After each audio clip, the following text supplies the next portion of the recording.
Ladies and gentlemen, our program will begin in 1 moment. Please take your seats. I'd also like to request that for the courtesy of the speakers and the people sitting next to you, please turn off all sound-making devices. Thank you.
You're right.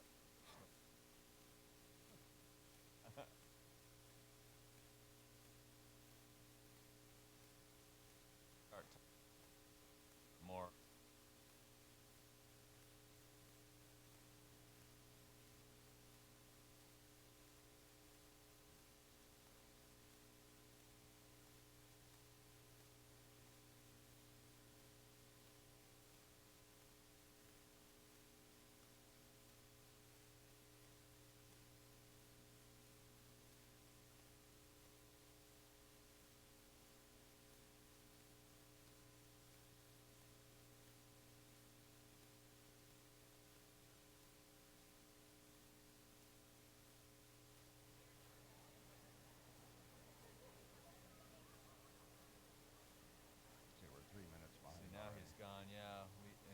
We've lost control because he was gonna.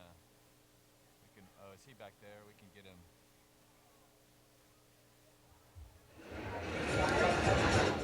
him. Ladies and gentlemen, please welcome Paul McGann and Darren Walt. Excuse me, Darren DeWalt. Morning, everyone. How's everyone this morning? You good? It's great. We've got another great program. It was an absolutely spectacular day yesterday. I'm Paul McGann.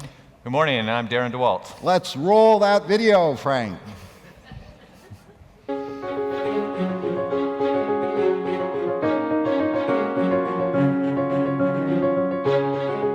We are here in a hospital, in your office, in my office, where I am your patient, where I have many patients. I am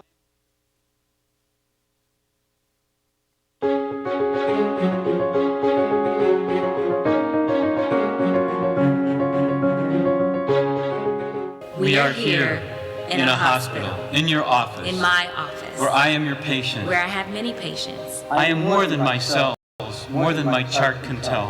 I have a wife and children, 4 grandchildren. Please see me. I'm a clinician and stuff. I've seen patients for many years, and that's a whole new way to think about it, is think about that person in front of you and what's happening in their lives beyond what they're talking to you about regarding their disease. We're all people, at least most of us are people, and and at some point we are potential patients or patients. At some points in our lives we're consumers. At some points we're serving as the family representative or the caregiver. So, you know, it's going to vary at where you are at any given time, which one of those roles you're going to play. We have a unique perspective that providers don't have, and being able to bring that voice forward and help to educate the people who are making decisions that are impacting on our lives, it's an honor and a privilege, and we are an incredible resource for everyone to use, so tap into us.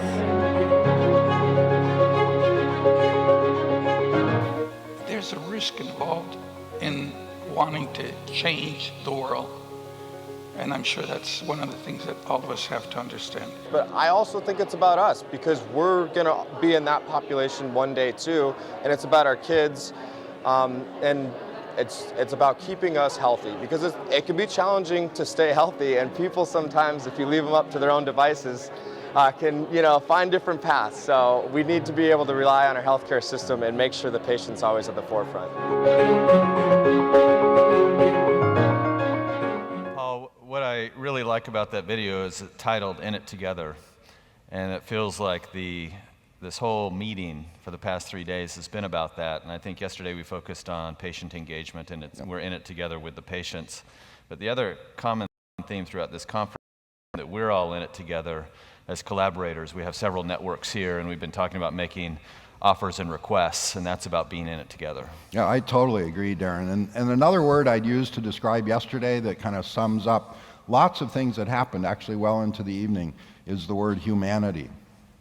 Many times in past quality conferences, we've gotten deeply into technical and measurement details. Yesterday, and I think it was kicked off with what Jean Moody Williams said, we were focusing on the patient, the family, and the purpose of our work together. And I really came away last night with this feeling of humanity.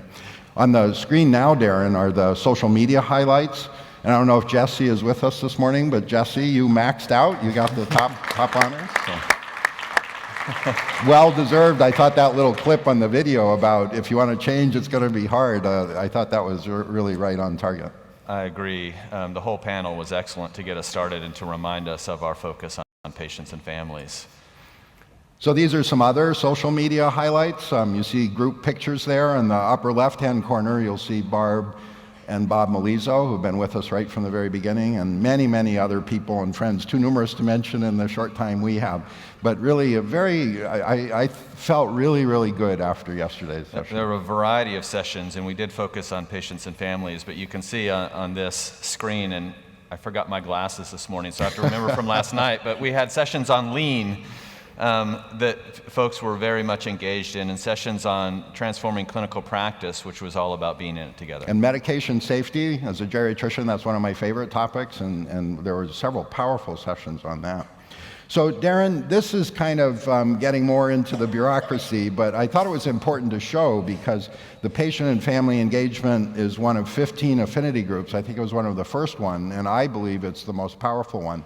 And it's at about 4 o'clock on this clock, if you think of those little circles of affinity groups as a clock, patient and family engagement, really feeding into the CMS quality strategy, and we're going to talk more about that later.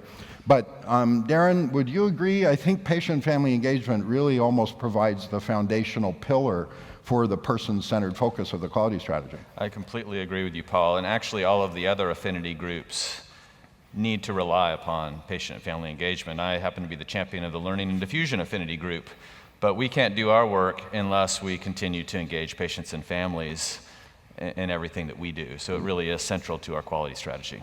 And we always like to call out individual champions in our system and our network that really move the ball far down the field in a very short period of time.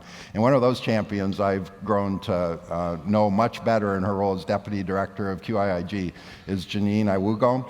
She's the CMS champion for patient and family engagement, and the patient and family. Moody Williams yesterday was one of the highlights of the conference yesterday, actually. Jean Moody Williams appointed Janine to that position, and she said she thought it was the best decision she'd ever made. And if you know Jean Moody Williams, that's saying a lot, because she's made thousands of decisions at CMS. So these are some feedback quotes. I was taking copious notes, as I sometimes do, during the patient and family engagement panel that was right up here on the stage yesterday morning. And we couldn't take all of the quotes. I think I had about 3 pages of actual quotes that were great. You heard some of them in the video clip. But this first one, you saw Maggie on the video as well. She works with the ESRD network system, and she actually said that she'd been interested in this for many, many years. But it was the network system, in other words, our system of contractors who engage with patient and family engagement, the network system gave me my voice. That's really, really important. Another, bring the importance of diagnostic accuracy and harm done by misdiagnosis. We all face this every day. When I'm going to clinic tomorrow morning and I have to deal with this issue, and it's critical, it's getting more and more attention by the Institute of Medicine, and it affects our patients and it affects doctors. And the third quote there is from Margaret Murphy. It really spoke to me. She said, the part of improvement is understanding where the gaps are and where improvement is needed. And when she was asked to give advice to providers engaged in improvement, she said, don't take it personally when you're challenged. Don't take it personally when there's an appeal. It's part of the continuous improvement process in healthcare. And I thought that voice of the patient is really helpful to me, and I suspect it'll be helpful to many, many providers. The process of improvement can be difficult. You really have to look at yourself closely. And thank you, Margaret, for that observation. I agree. That's a very important observation. We spoke a lot about patient and family engagement, and we added this quote because it was really important, and it brings us back to we're all in this together. But 50% of U.S. physicians are burned out, and we need compassion, and we must pay attention to the care of the provider, too, to help patients get care from doctors who enjoy their work. And Dr. Sinsky made this comment, and this brings us back to Paul's point of humanity, that doctors and patients are humans together working this out, and we all want it to be better. I don't know if we have that on video, Darren, but that was the moment yesterday morning when I felt the humanity the strongest, because I felt the whole audience, patients, families, and providers came together with Christine's comments, so thank you for that. Other common themes are that patients want to be listened to. You'd think we wouldn't have to write that down, but you do have to remind yourself in a technological environment that patients want to be listened to, and listening takes a little bit of effort. They want to be treated individually. And questions yesterday of vulnerability, fear, loss of control came up, not just in the patient and family engagement plenary, but actually right through the sessions of the day. And we're going to refer to that a little bit later. But these are all things that we don't usually talk about as we pursue measure sets and technological improvements in the technology of medicine. And yesterday served as a reminder of how very important all of these aspects of our humanity is. So what can providers do to help? This was asked yesterday. And some of these seem obvious, but the reason we have patients engaged with us is they continue to keep us focused on what's important. And individuals' needs and preferences have to be heard, understood, and incorporated into the care plan. And Jesse really hit another one. I think this is why he was the leading trender on Twitter. It gets back to this notion of continuous improvement. You know, it's not just a word. Like, you have to be vulnerable and you have to put yourself forward. And Jesse said the key to providers helping the system, in response to this question, what can providers do to help? The key to providers helping the system is that you as a provider have to know yourself. And what that means is you have to spend time and energy not only understanding your strengths and where you're doing well, but understanding where you need to work, not once a quarter or twice a year, but every day to improve. Really, really very insightful comment. This last quote that we have from yesterday: see patients individually, create a whole picture of a patient, and see them that way, not just as a diagnosis. And I will say I was part of another meeting yesterday where there was still more discussion about how we capture people as diagnoses. And we even pay people we pay doctors to take care of diagnoses. And we're changing. The whole healthcare system is changing, and we want it to be focused on the person and the whole person. That's really excellent, Darren. And I think there are ways as yet undiscovered. Some of you saw Dennis Wagner's slides the other day. There's this whole notion and whole field of human knowledge that we don't know yet, and we don't know. And it's these types of comments and thinking that are going to lead us to ways of interacting and ways of being with providers and patients that we haven't considered yet. And I, for one, find that very exciting, and that's why yesterday was so energizing. So, Darren, I think it's time to ask the audience a question. So, we have a question for you all. There's another one coming later. So we have two during this session. This is your chance to stand up and be engaged. What new patient engagement strategy will you start working on next week? And we have mic runners. We're interested in a couple of ideas that you have gained from this conference. I don't know if you can get more light, and the mic runners raise their hands. We have two in the front, and I see one There's in a the hand. back. Oh, and there's one over there. Okay. So anybody have an answer to this? What engagement strategy next week as a result of this? We can't be the only ones that were affected by yesterday. So somebody must have an idea. Bring more coffee. Coffee, please, stat. Wow, it's a quiet crowd, Darren. There's a hand back I there. think I see a hand in the back. There's another hand midway up over here, it looks like. Excellent.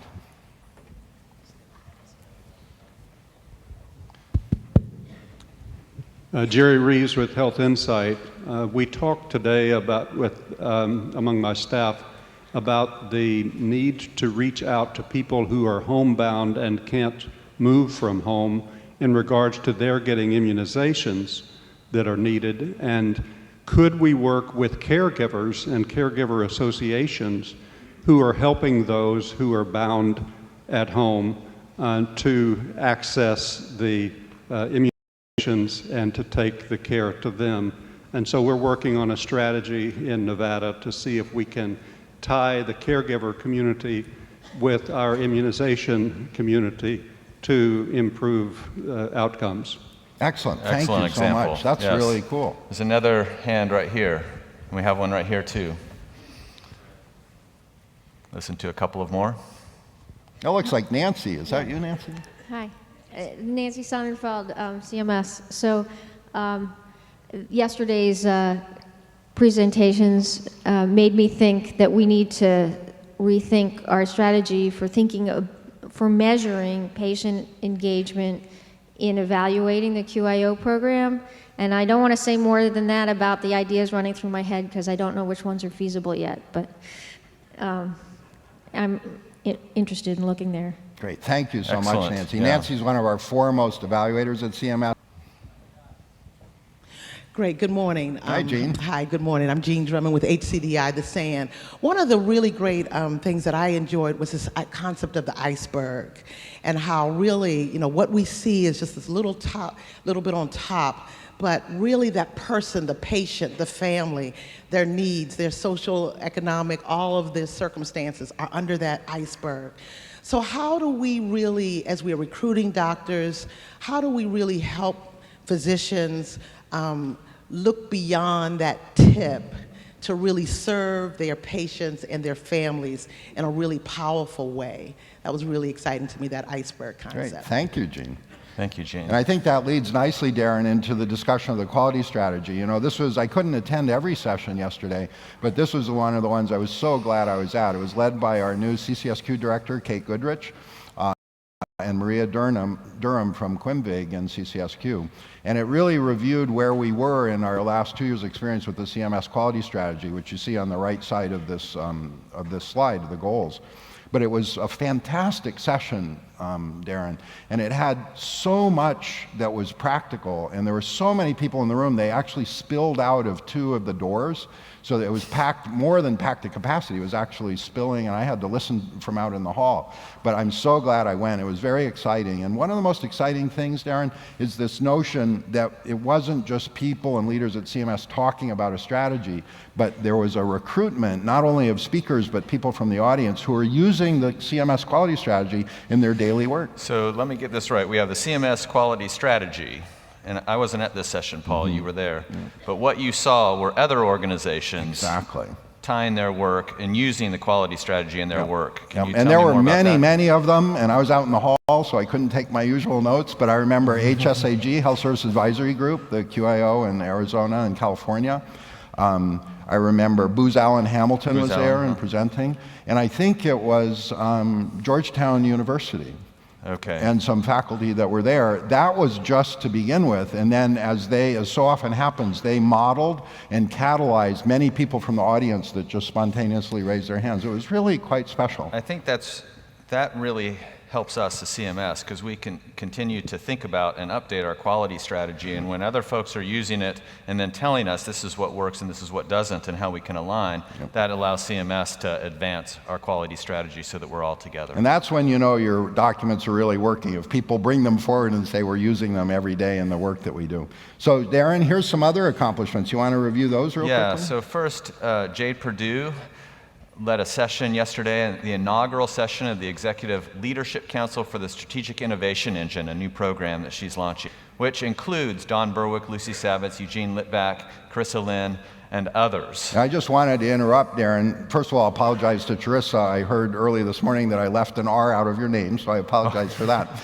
But Teresa is a very interesting person. She's the Chief Operating Officer for the ECHO Project. Remember the ECHO Project from Day One Plenary with Dr. Aurora? And she brought the energy and the innovative thinking that Dr. Aurora and his team has to this Executive Steering Committee for the Strategic Innovation Engine. It was a very, very exciting session. Great, and of course we're going to hear from Don in a few minutes later this morning.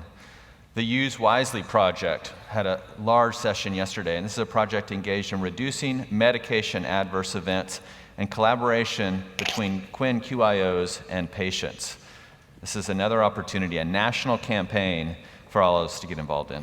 And then the last one here is we want everyone to remember every CMS Compare site now has at least the beginning of a 5-star system on it. And you might say, well, that's a 5-star system. What's that have to do with patients? What it has to do with patients is that patients asked us for that. A lot of the scientific types in our agency are a little bit leery of 5-star systems, but we're responding to what the patients find useful. So I thought that was also patient and family engagement. Excellent.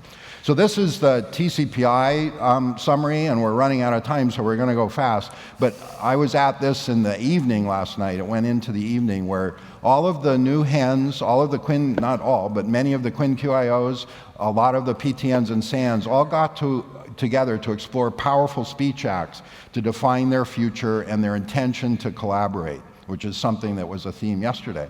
They made declarations, assertions, offers, and requests.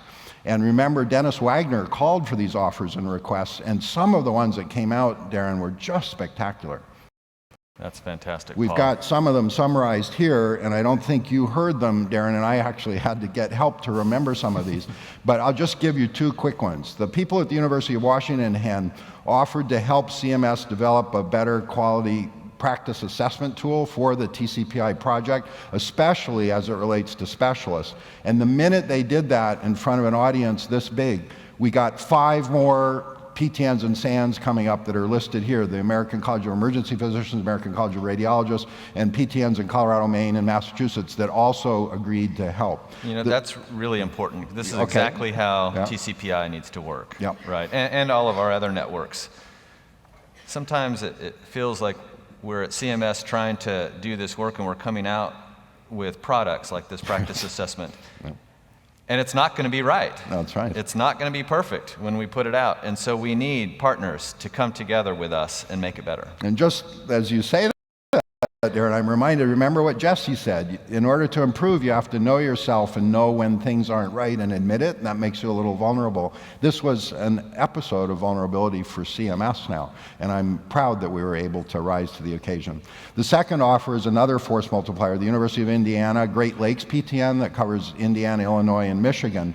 is coordinating recruitment of providers with their state health department and the state Medicaid office, and really had a deep thought about this, one of the best I've ever seen, to reach out to those types of providers that served underserved populations. And immediately they made the offer to the entire practice community that if they wanted to sit down and talk about how they did this and overcame barriers, they would be more than happy to do it. So Darren, really the practice community was coming together last night in powerful, heartwarming, and I think ways with a lot of humanity. So we have our second question, and I realized I'm looking at this monitor and I'm ignoring you all over here. So Paul, maybe we should spend time on this side of the stage. Spend time. So at the beginning of the conference, Dennis Wagner challenged all of us to make requests and offers. And Dennis has been teaching me this for the past 15 months that I've been at CMS, and I'm starting to learn, and I think all of you have been learning this week. For all of you and all the programs represented here, we gave a couple examples from TCPI, but we know this is happening across all of the programs. What have been your most exciting requests and offers of the conference so far? And remember, the conference isn't over yet, so you can still make more offers. So you can make a request or offer right now. Exactly. So just a couple quick ones. There should be like 100 hands in the air immediately. Yeah. Other than the mic runner. Wow, they really There's do one. need more coffee, Darren. Oh, there's one. Yeah. I'm Janice Carson from the Georgia Medicaid Agency, and until I came, I wasn't aware of all of the other initiatives that are going on. And I think there is a request from me to CMS that you make all of these things public knowledge for the Medicaid agencies who are at the end of the day really trying to drive improvements in the health outcomes for all the members we serve. But the work that these other collaboratives are doing really impacts how we can, as a state agency, drive those improvements. So help us know what's going on and help us work together. Great, thank you very much. That's an excellent request. Yeah, it is an excellent request. Can you help us do that? Yes, good, good. Hi, my name is Kate Hilton. I'm from Rethink Health. I was just wondering, by way of making my offer and request, how many people are currently working with a patient advisor in their own practice? This was an idea that was circulated at one of the sessions earlier this week, and I'd like to make an offer on behalf of myself and my team in testing for the next 6 months, meeting monthly with a patient as a patient advisor to help us see the system from a patient standpoint in our day in, day out, in thinking about our own team goals and the work that we're doing, even if it's not directly with patients, how it actually ultimately affects the patient. Just so that we're seeing that lens more often, I'd like to challenge and request of everyone here to think about a way, beyond just a family member, that you can create an intentional relationship with a patient who can serve as a coach so that we can completely change our lens and our culture around engaging patients, so it's not something that happens out there, but it's something that happens in here. That was Great. very good, Thank Darren. you. Very Real powerful. time. I think the clock is running out on us, Darren. Okay. We may have to move on to the next thing Thank you. here.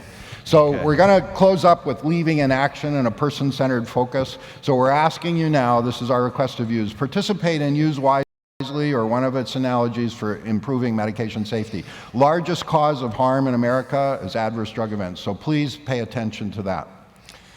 And align your work with the CMS quality strategy, especially for person and family-centered care. Think about how your work aligns. And start acting on those offers and commitments. More offers should be coming in the rest of the day. We just heard some right now, but act on them. Don't just say them. Write them down, take notes, and spring into action first thing on Monday morning. And lastly, join the Healthcare Payment Learning and Action Network to help align payment and delivery system. We've been discussing the delivery system and quality improvement for 3 days, and I don't think we've talked a lot about payment, which is really refreshing for a CMS person. And we know that payment isn't the only answer to improving our healthcare system, but we believe at CMS that payment goes right along with delivery of care, and we're trying to get those better aligned.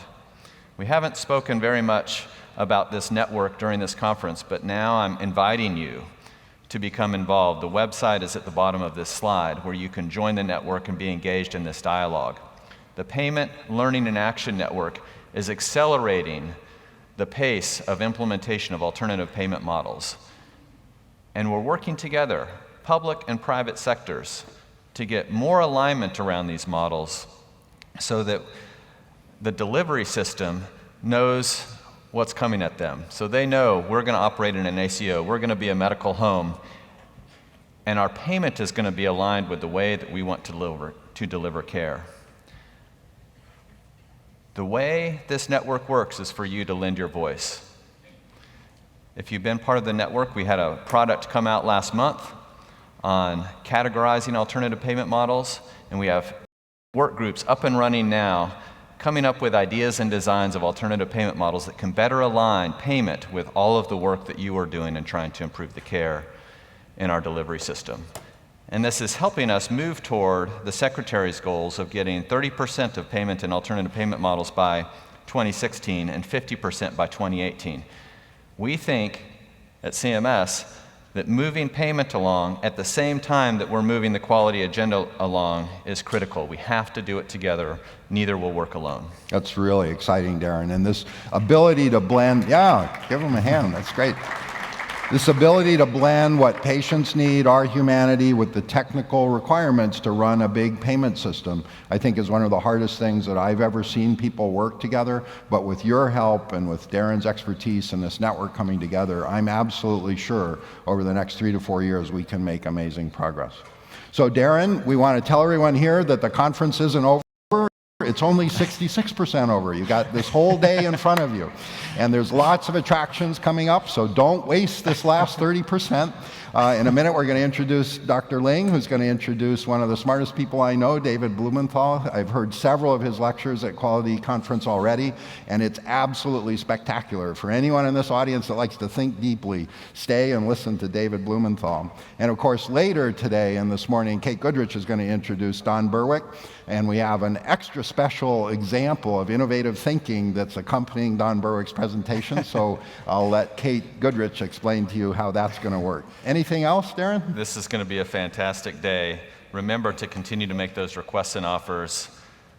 Remember that patient and family engagement is central to all that we do. Thanks, Paul, for doing this recap with me. Thank you, Darren. Very fun. It's a pleasure. Yes. And thank you. We're going to introduce Dr. Sherry Ling, the school officer. Sherry.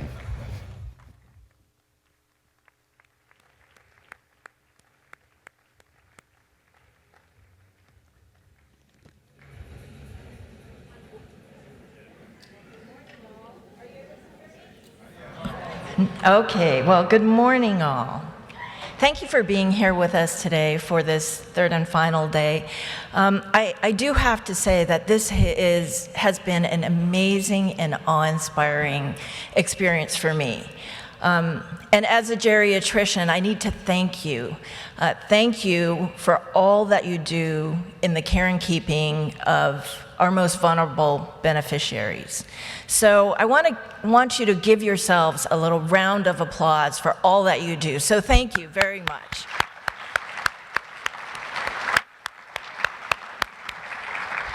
I need to say that I am walking away with prepared to take action, but also with a great deal of reassurance and comfort that we as individuals are no longer alone in this effort, that we are so much better together than as individuals, and we are taking laser focus on what is important and what matters to patients and families deeply. And those of you who were with us for last year's conference, we heard Maureen Bisignano flip the question from what's the matter with you to what matters to you. And I think that theme just continues to resonate here, and it likens back to a quote from one of my personal heroes, Sir William Osler, which is that it is far more important to know about the person with the disease, or diseases, as is happening with the complexity of the population, than it is to know about the disease. So thank you for your focus and for the offers and requests that you are making and the commitments that you're making.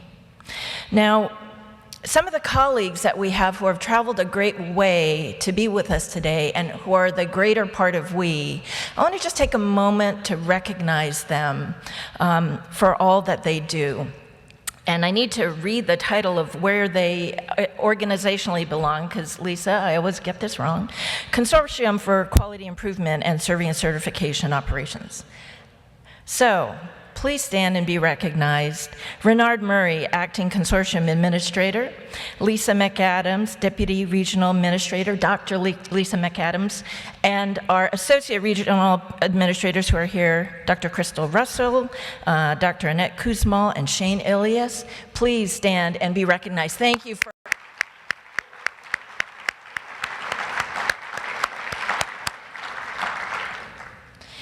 And now for my very special colleagues who are here from our regional offices. I want to introduce to you our regional chief medical officers. It has been a pleasure and a distinct honor to have you here with us. And you all need to know who they are, because as you are looking for the smartest people in the room to reach out to who are clinically focused, have big picture views, but also remain laser focused on what our patients and families need, it's our regional chief medical officers. And so to my friends and colleagues, please stand. Dr. Barbara Connors, Philadelphia. Bill Kassler, Boston. Mark Levine, Denver. David Nelicina, Dallas. Rick Wild, Atlanta. Ashby Wolf, San Francisco, and Rob Furno, you're not hiding back there, Chicago Regional Office. And by chance, if Nancy Fisher is viewing by web in Seattle, or Nelsa Gutierrez from who's in a detail in Puerto Rico, thank you for all that you do. So a round of applause.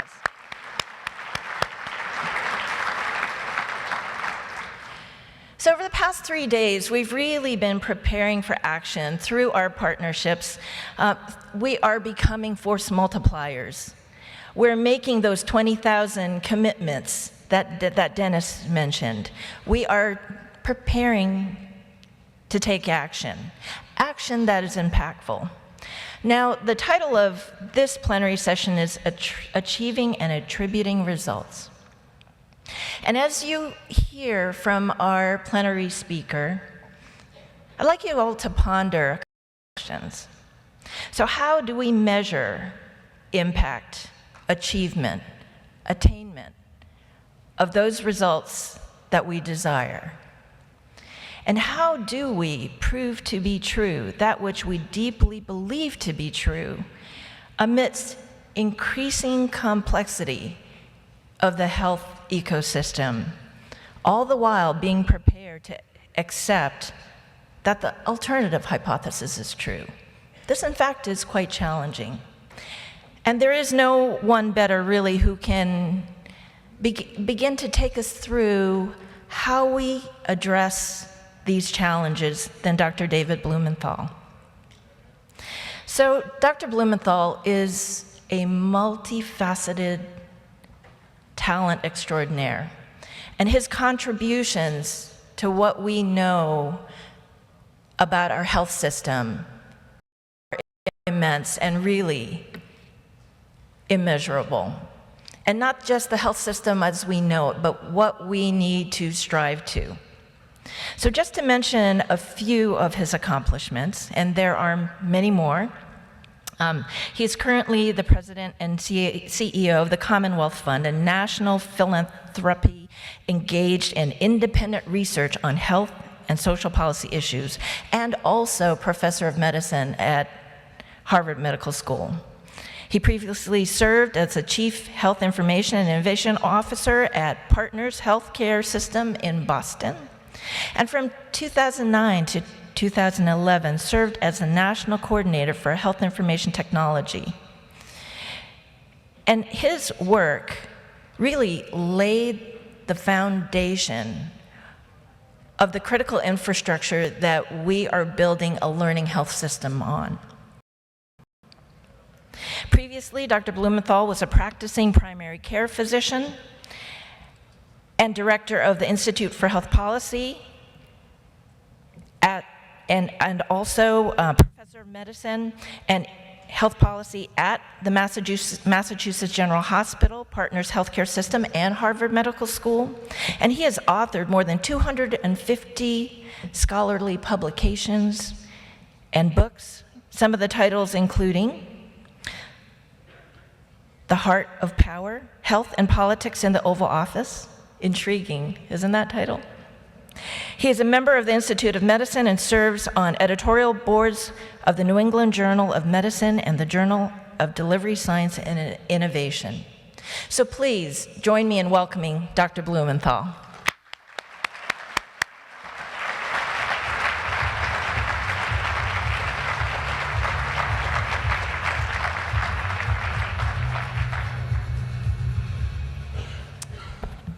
Well, good morning. It's really an honor for me to be here, to be present with you all who are out on the front lines, making change, saving lives.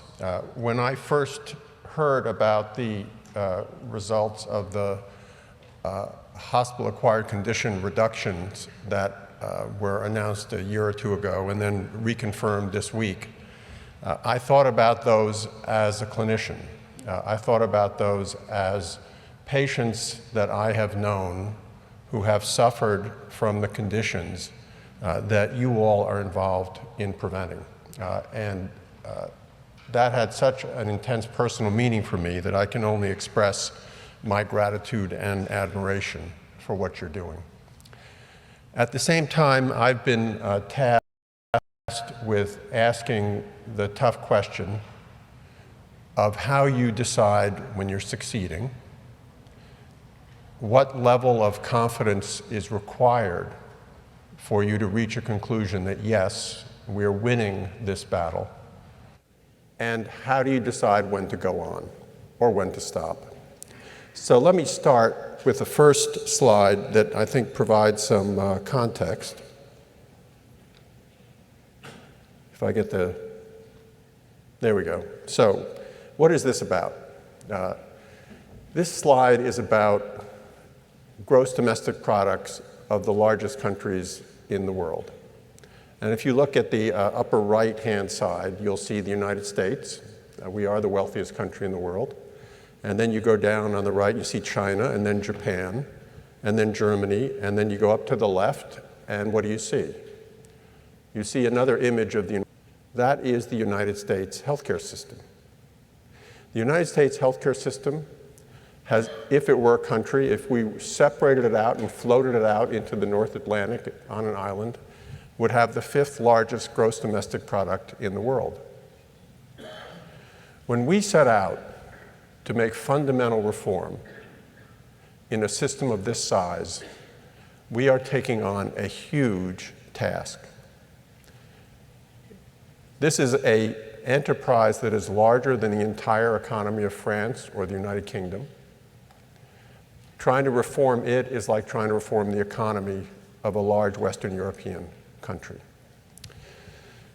That requires to have effect multiple actions on multiple fronts at the same time and over time.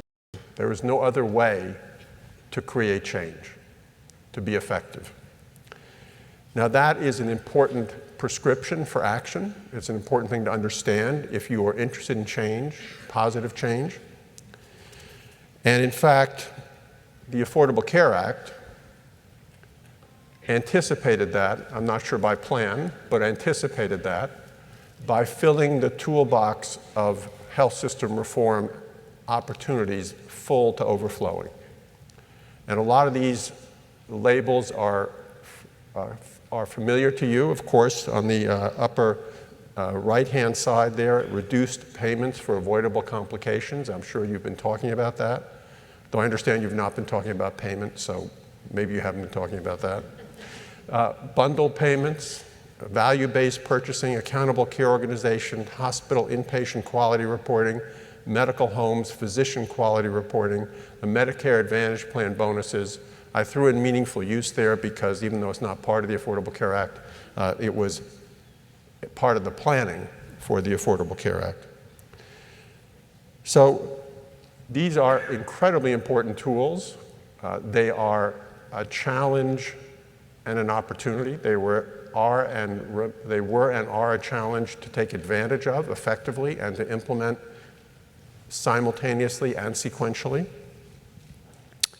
But as much as they're an opportunity, from the standpoint of evaluation and the scientific method, they're also a huge problem. So let me talk a little bit about how you think about designing evaluations in the presence of complexity and what you can and can't conclude from those evaluations. So in an ideal world, you design in the evaluation of a program at the beginning. The Department of Health and Human Services has an office and an assistant secretary for planning and evaluation. I don't know how many of you ever stopped, if you were aware of that office, how many of you ever stopped to ask why planning and evaluation are put together. But historically speaking, if you go back to the origin of those offices, they actually first took shape during the Kennedy administration when Robert McNamara, the whiz kid from General Motors, decided that in order to do good work in government, you needed to do good evaluations, but you couldn't do good evaluations unless you planned them in from the beginning. So planning and evaluation should take place at the same time.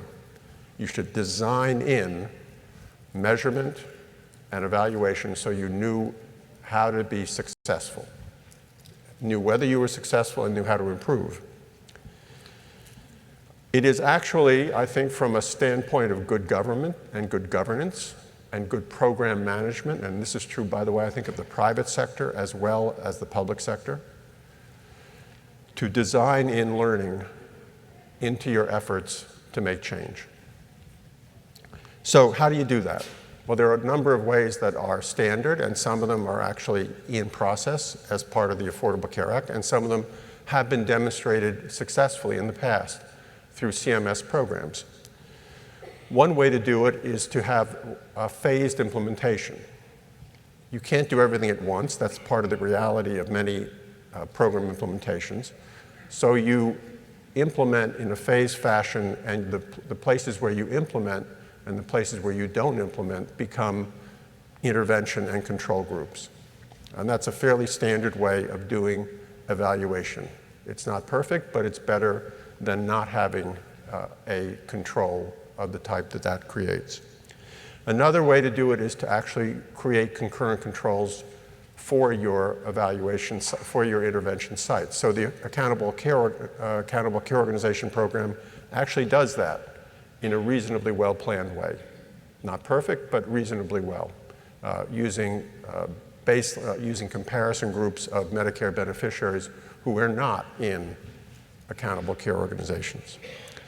In the past, the Center for Medicare and Medicaid Services did a very nice concurrent controlled almost clinical trial with disease management programs, which demonstrated that they didn't work very well.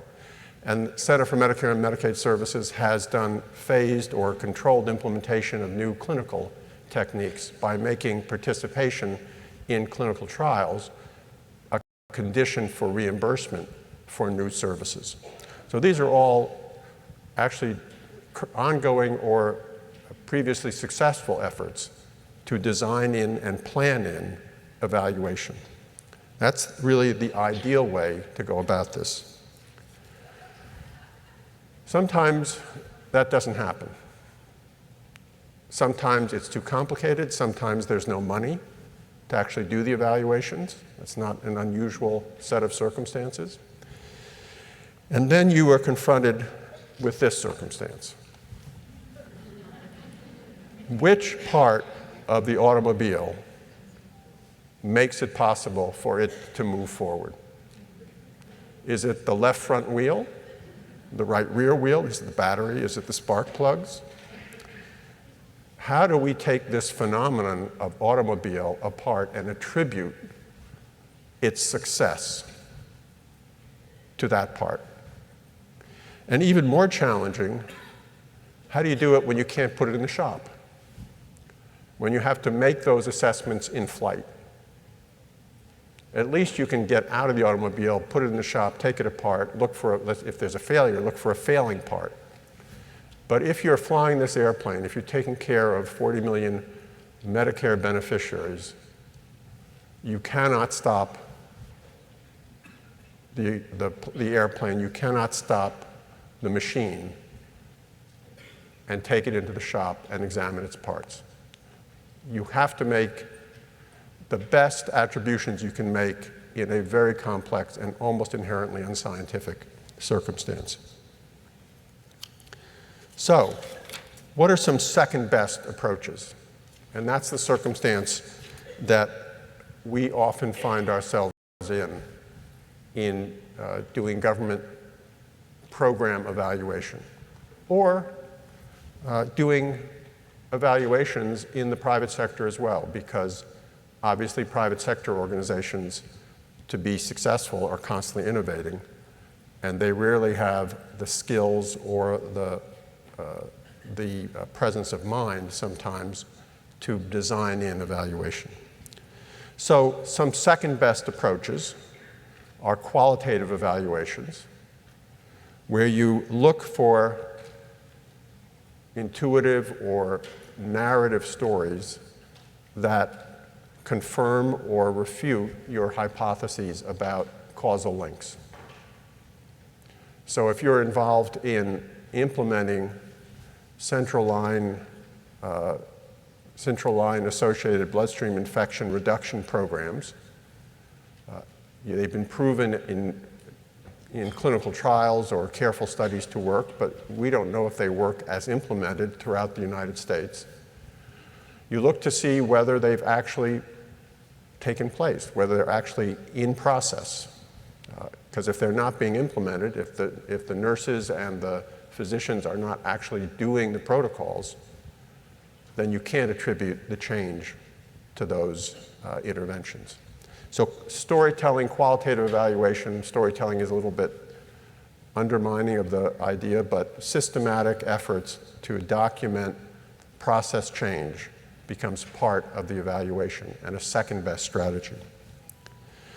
Another way that we often use, and clearly is the one that's been used for the adverse event reduction program that you've been working on related to hospital-acquired conditions, is the collection of before and after data. Now, before and after data is useful, but it requires something else if there's been a change, and that is a plausible relationship in time between the intervention and the result. So here is an example, the readmission reductions that we've observed as a result of the Affordable Care Act's revised incentives, where there was a temporal relationship between an intervention and a result, and the result was plausibly related to the intervention. Does this prove that the reduction in readmissions was caused by the revised incentives that the Medicare program put in place? No, but the connection is plausible. To confirm it, you would want to do some case studies looking around at whether hospitals were actually changing what they do. It certainly changes the probability that the program, the intervention, and the result were related to one another. Now, there are other examples of before and after data. This is one that's particularly dear to my heart, and this is about another CMS and Office of the National Coordinator program, which is the adoption of electronic health records, not unrelated to safety, though there's controversy about which direction the safety problem goes. Two sets of lines, one related to office-based physician adoption, the other related to hospital adoption. Now, personally, I'd like to say that both those trend lines are directly and causally related to the programs that we undertook at the Office of the National Coordinator and the Center for Medicare and Medicaid Services starting in 2011. But I have to say that as I look at this data, the case is more convincing for hospitals than it is for physicians. And that's because there was a change in the slope of the graph at exactly the right time you would expect for hospitals, whereas the physician slope is a little harder to document. Certainly this kind of data, though, changes probabilities. It changes your assessment of the result, even though you have to know that it's not sufficient scientifically to make the case. So what do you do when you've got a trend, you've got some qualitative data, you can convince yourself that you might be successful, but you can't prove it? This is a common policy problem. Actually, you're kind of fortunate when you have this problem, because most of the time, policymakers and managers don't even have that level of information at their disposal to make decisions that are often extremely consequential. So believe it or not, despite the lack of scientific evidence, convincing or conclusive scientific evidence, you're actually better off with reasonable qualitative data and good before and after trends. But making these decisions in the presence of uncertainty, something that clinicians do all the time, right? Those of you who are clinicians in this audience know that you would give an arm and a leg often to know exactly what was wrong with a patient, decision about what to do next with and for that patient. Well, policymakers and managers have the same challenge. That's why they get paid the big bucks, right? So I would say that as in clinical care, policymaking and management are as much art as science. We rarely have the luxury of unassailable, attributable data to make us certain of the correctness of the decisions we make. The amount of evidence that's required, I wish I could be more specific, but it does depend a lot on the context, on the question that you're trying to decide, and on the anticipated results and the follow-on evolution that you anticipate. And let me give you an example of that. The electronic health record is often discussed as though it is a pill or a surgical procedure, something that when you put it in place, changes care. But the electronic health record is really a part of a long-term process of change in which the ultimate purpose is digitization of people's healthcare data so it can be used for better effect.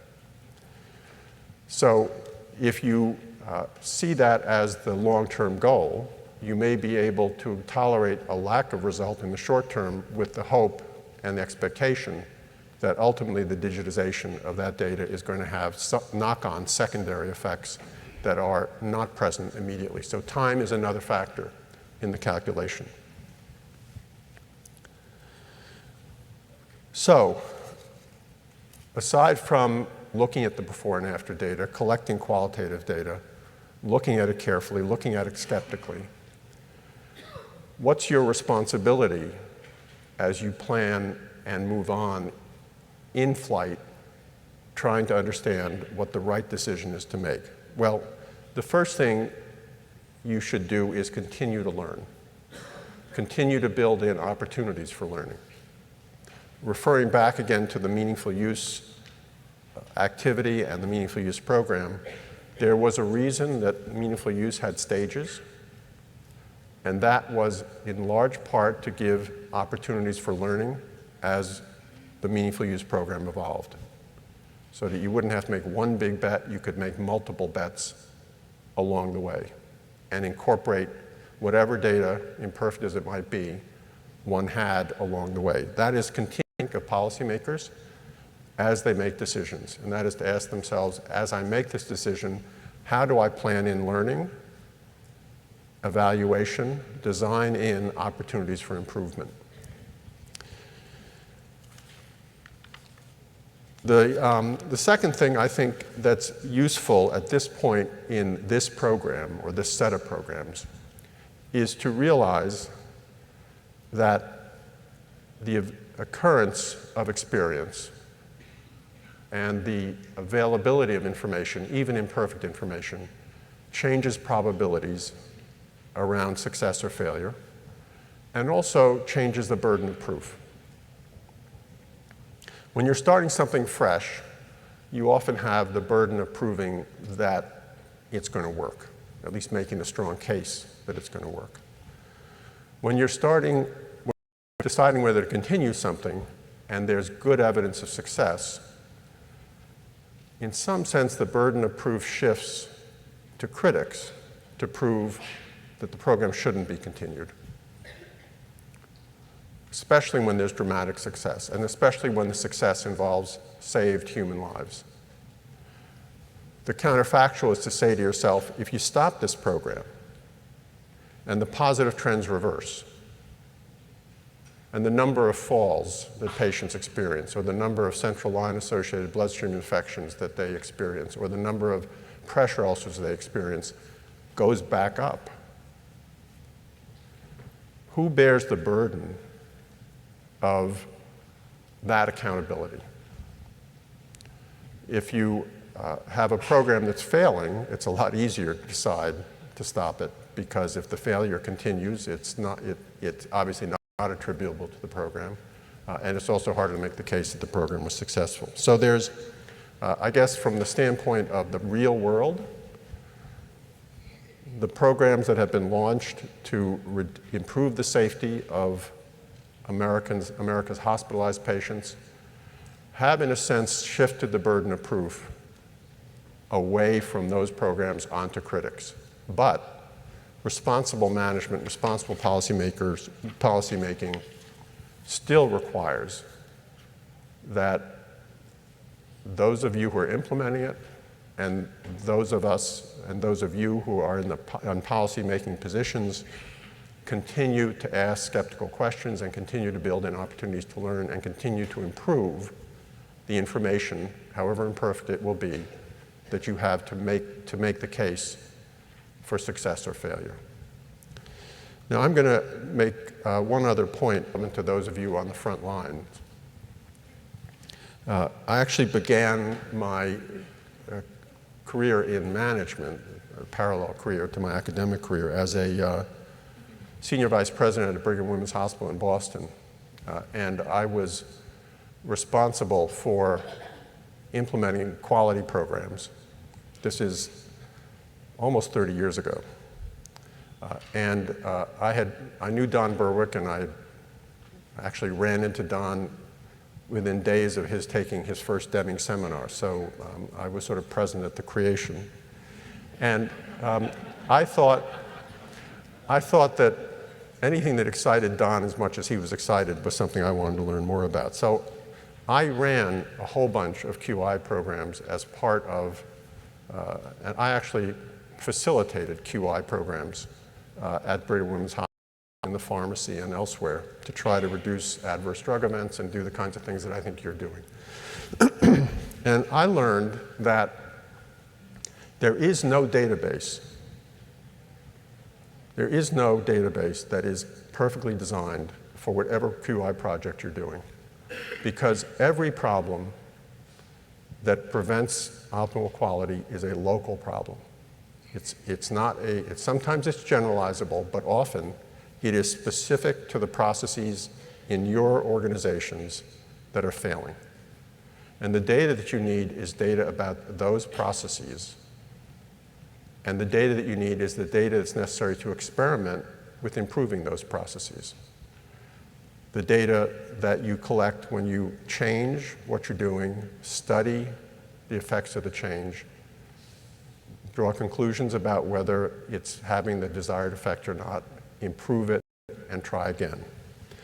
In other words, it's the classic plan, do, study, act QI cycle, but it is local.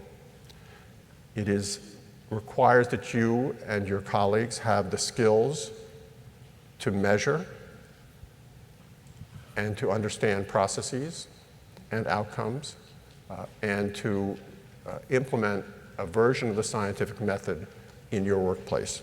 QI is the scientific method applied to daily work, and it means database, and it means local data and data specific to the experiment that you're undertaking. So, don't wait for the feds, don't wait for someone else to get you the data. You have to build your own data collection and improvement capacities. When you have epidemiologic data about your performance compared to other people's performance, motivating change. It's very helpful in showing the need for change. It may be helpful in directing you toward an area of your organization where change is necessary, but it will not make the change. The change will require the implementation of the Plan, Do, Study, Act cycle with local data collection, analyzed locally, with reaction to that local data, and then implementation of the successful or change in the unsuccessful effort to improve. So let me stop there and again express my appreciation for the work you're doing both as a policymaker and scholar and a clinician. This is an historic time in our healthcare system, and we all have the privilege of being part of the effort to make things profoundly better. I hope and expect that history will appreciate the work that's going on here. Thanks very much for your attention.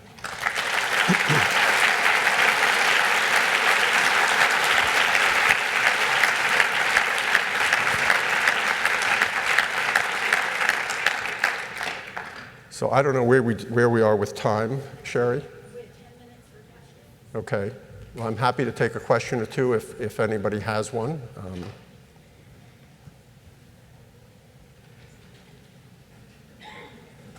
This is all about evaluation. It's not exactly the most exciting topic in the world.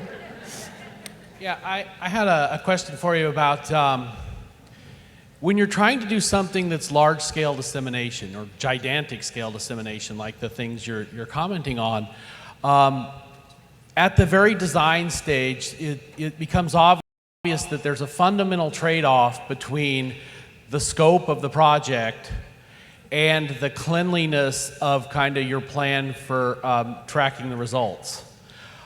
Because you have such variety in who you're trying to recruit that if you tighten up your ability to track, you exclude more and more people from being able to participate.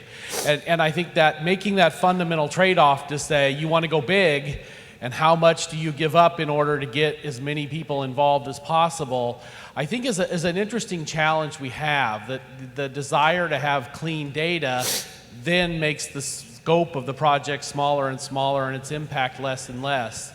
And I think, I'm so proud of the braveness that CMS had to say, we're going to go big, we're going to get everybody we can, and I think it paid off. But at a cost that then you pay a price that you have less and less ability to do that. And I'd like to know your thoughts on that. Well, that's a great observation. And there's no question that the greater your ambitions and the more inclusive you are, the harder it is to exactly figure out what's going on. And when the problem is especially urgent, and you want to save lives, it is especially challenging to do that. But it's not impossible. It really means being very, very specific about what you think the most important measures are and focusing down on those measures and cleaning away the irrelevant.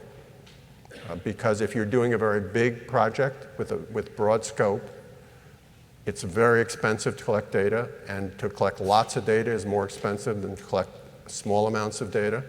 So picking the measures, collecting the data, is absolutely critical in those circumstances. Not easy, but it's critical. And part of the art and of evaluation, it seems to me, is deciding what facts will make or break this program. What is the bottom line here? And I think by measuring actual adverse events, hospital-based adverse events, a wise choice was made because the value of those changes is incontrovertible. But you can't always find that. When we designed the evaluations of the electronic health record dissemination program, we had to make exactly this kind of choice. It was happening everywhere in the United States, from the Bering Straits to Key West, and we needed to decide what data would make the case for success. There were many things we could have measured, but we chose to measure adoption out of the box. And there are a lot, we could go into why, but it was measurable, it was intuitively obvious as a measure, and we actually also knew that there were instruments, surveys in place that we could piggyback on that would enable us to do it.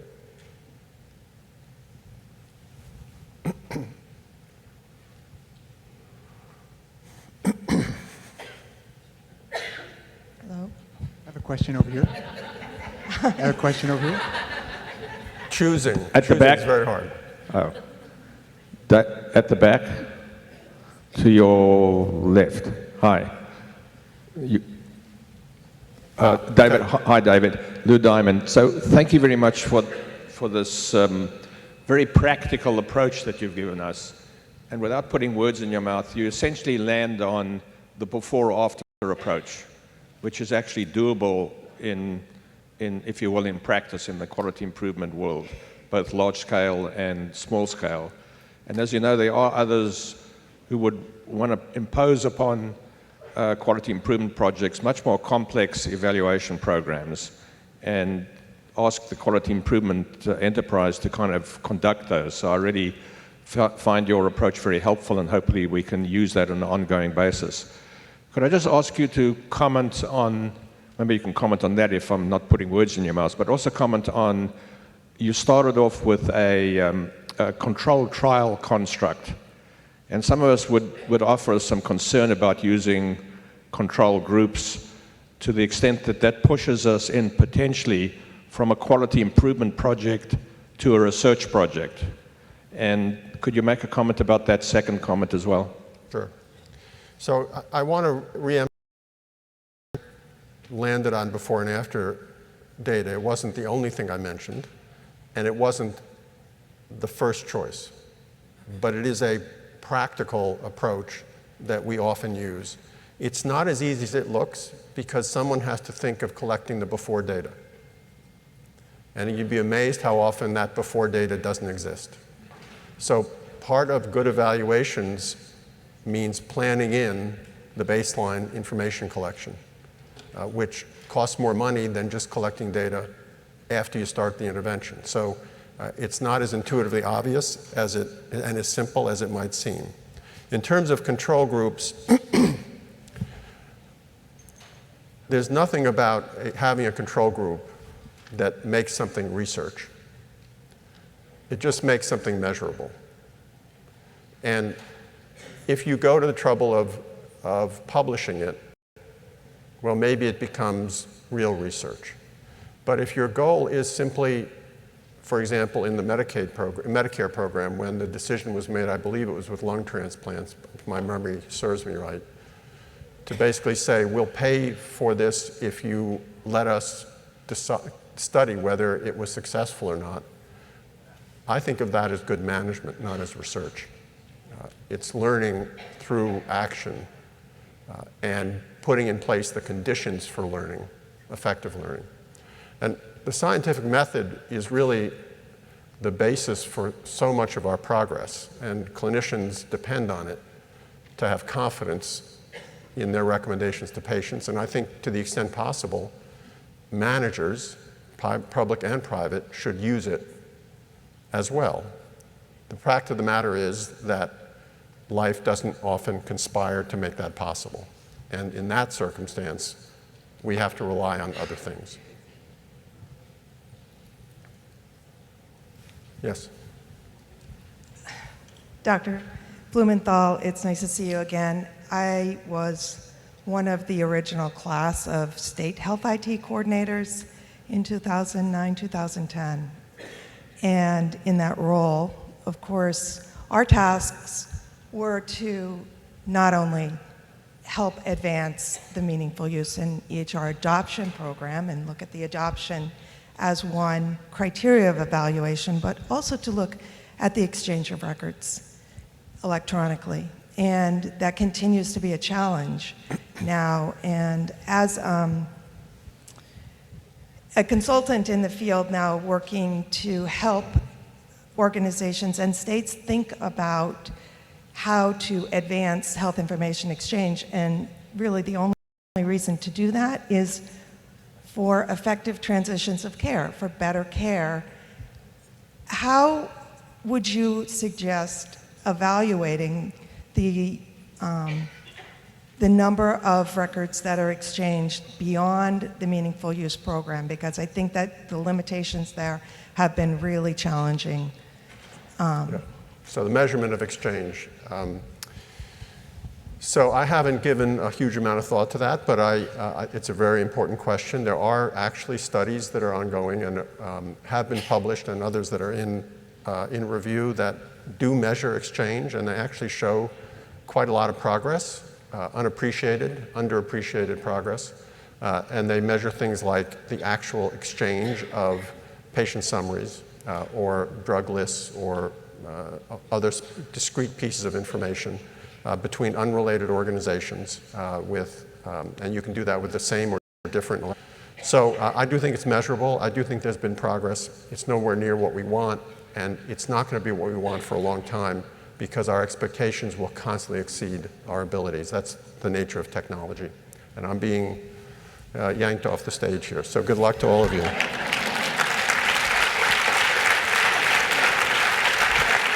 Thank you. Words about meaningful use in particular. Okay. Thank you. I promised the hook wasn't next. It really wasn't. Okay. So I know it's been amazing today to hear Dr. Blumenthal. I know many of you are waiting for Dr. Berwick. But before I introduce Dr. Berwick, I just want to reflect back with you on the past 2.5 days. So as I said in the first day, this is my third quality conference. And while these conferences are always inspiring, educational, compelling, this one has been, to me, particularly amazing. So first, the energy. Every single venue I was in this week, whether it was a large session like this, a smaller gathering of 20, 30 people, quality strategy session, some of our lean sessions, or even one-on-one conversations with people that I had in the hallways, this event was more filled with energy and excitement than I have ever seen. It was just incredibly palpable to me. And while I know there's a lot of reasons for that, I think that one big reason is because of the incredibly positive results that you all have generated in the past 2 years. And so not just the results that Administrator Slavitt told us about on the first day, but you know that you're making progress. You're seeing it every day in your work. And hearing that what you have poured your heart and soul into over the past several years is actually keeping people healthier makes you feel good. So we all want more of that, and it's infectious. Second, we have a number of new partners that we can share our experiences with to continue and accelerate on these positive trends. So our new TCPI partners and many others for whom this is their first quality conference. We're expanding our networks and increasing opportunities for synergy, collaboration, and sharing of knowledge. And so making new friends who think the way you do and care about the same things you do is a lot of fun and very energizing, right? So many of you have also told me very specifically what it is that makes this work so rewarding and why this conference is so meaningful to you. And I think what you said can be captured in at least 4 themes. There's undoubtedly more, but I'm going to highlight 4. First, we always put the patient at the center. In fact, you're held accountable for putting the patient at the center. And so patients have taught us how to do this improvement work and have kept us honest and let us know when we aren't doing things quite right. I personally don't see how we could ever go back to a world of quality improvement that is done without patients, or without patients being involved or even sometimes leading our teams. Second, there's an emphasis on transparency and openness. You all have talked to me not only about the importance of being able to share and talk about results with one another, but to share success stories and to share where you've struggled or maybe even failed, where you have figured out that you were wrong, that you needed to mid-course correct, and you were able to actually talk about that openly. Third, elimination of waste and continuous improvement in our work. There have been many lean sessions here, and you all have been involved in that work for some time now. And I heard many stories of work that you're doing with your organizations, even beyond just the direct work that you're doing for CMS, to improve processes and to improve your culture and to develop a lean culture. And this is a journey that CMS has been on for about 3 years now, and we know it's hard and it takes work and it does take time. And we've asked you all to do the same, and you are delivering. You've told me that this is more than just about improving individual processes. This is about culture change. And then finally, I've heard repeatedly the value of collaboration and sharing of knowledge with one another. I know at the opening plenary, all the CMS leaders, myself included, hammered home the message that we expect cross-network collaboration and partnership, but we also knew that many of you were already doing that and that it's what you want to be doing. For many of you, collaboration is already your default. You all got the national results on patient safety that you did because you developed partnerships. It works. You've proven that. And it's also kind of fun, again, partnering with like-minded people. But now we get to the really hard stuff. We all need to take these collaborations, partnerships, and commitments to the next level as we charge forward and as we start work in new areas, such as the clinician office setting. And so I want to give you some concrete examples of what we've seen and heard this week in our discussions with the networks. So the ESRD networks have agreed to connect with the TCPIs and the PTNs to share best practices in developing and maintaining strong person and family engagement networks. The ESRD networks are truly leading the nation with their systematic involvement of patients in QI work. And as the networks have become corporately aligned with the QIO program, offers have been made for sharing of expertise and collaboration across common topic and task areas, which is exactly what we were asking for. During the ESRD network roundtable discussion that we had with CMS and the networks, we agreed to several significant items, and one of those was an agreement that CMS would help facilitate a connection to establish stronger partnering with state, Medicaid, and ESCOs with the ESRD networks. That was a concrete thing that we were asked, and we will deliver on that. Under TCP, SANs are gelling as powerful national influential community of practice. Not only are they making requests and cutting deals with each other to accelerate recruiting and other work, they're also beginning to tap into the QIOs and the HINs to help accelerate their work further as well.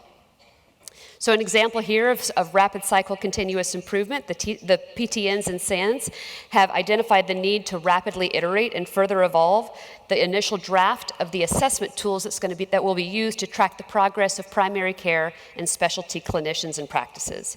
CMS will be in action with a small working group of PTNs, SANs, and QIOs to rapidly iterate these tools. This is emergent strategy in action, and this is how we do things at CMS. We iterate, evolve, and PDSA our work together with you in real time. The HIN and QIO communities of practice have used this conference to continue and to significantly ramp up teaming and integration across these two networks.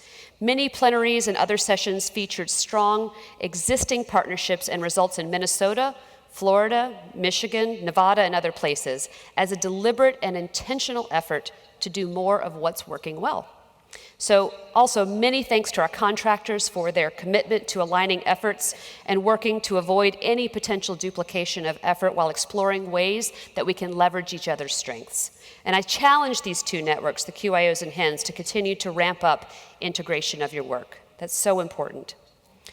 The 2.0 HINs are in action in a really big way. Only 67 days after the contract award, the HINs have already enrolled almost 3,300 hospitals into Partnership for Patients 2.0. Numerous HINs were successful in exceeding their original recruitment targets, which is incredibly just amazing. The CCSQ leadership team had a very interactive session yesterday with the Quinn and BFCC. Away from that event with about a dozen commitments for action by us, CMS, by the BFCC QIOs, and by the Quinn QIOs. And I am particularly excited that the BFCC QIOs have agreed to perform deeper data mining on appeals and quality of care concerns to identify areas of opportunity to share and leverage this information with the HINs, PTNs, and QINs to improve quality and to spread the impact of our transformation and innovation efforts. The QIN QIOs have committed to continuing targeted improvement efforts for disparate populations and measuring the impact of those efforts. We also heard from you during this conference what we at CMS could do better.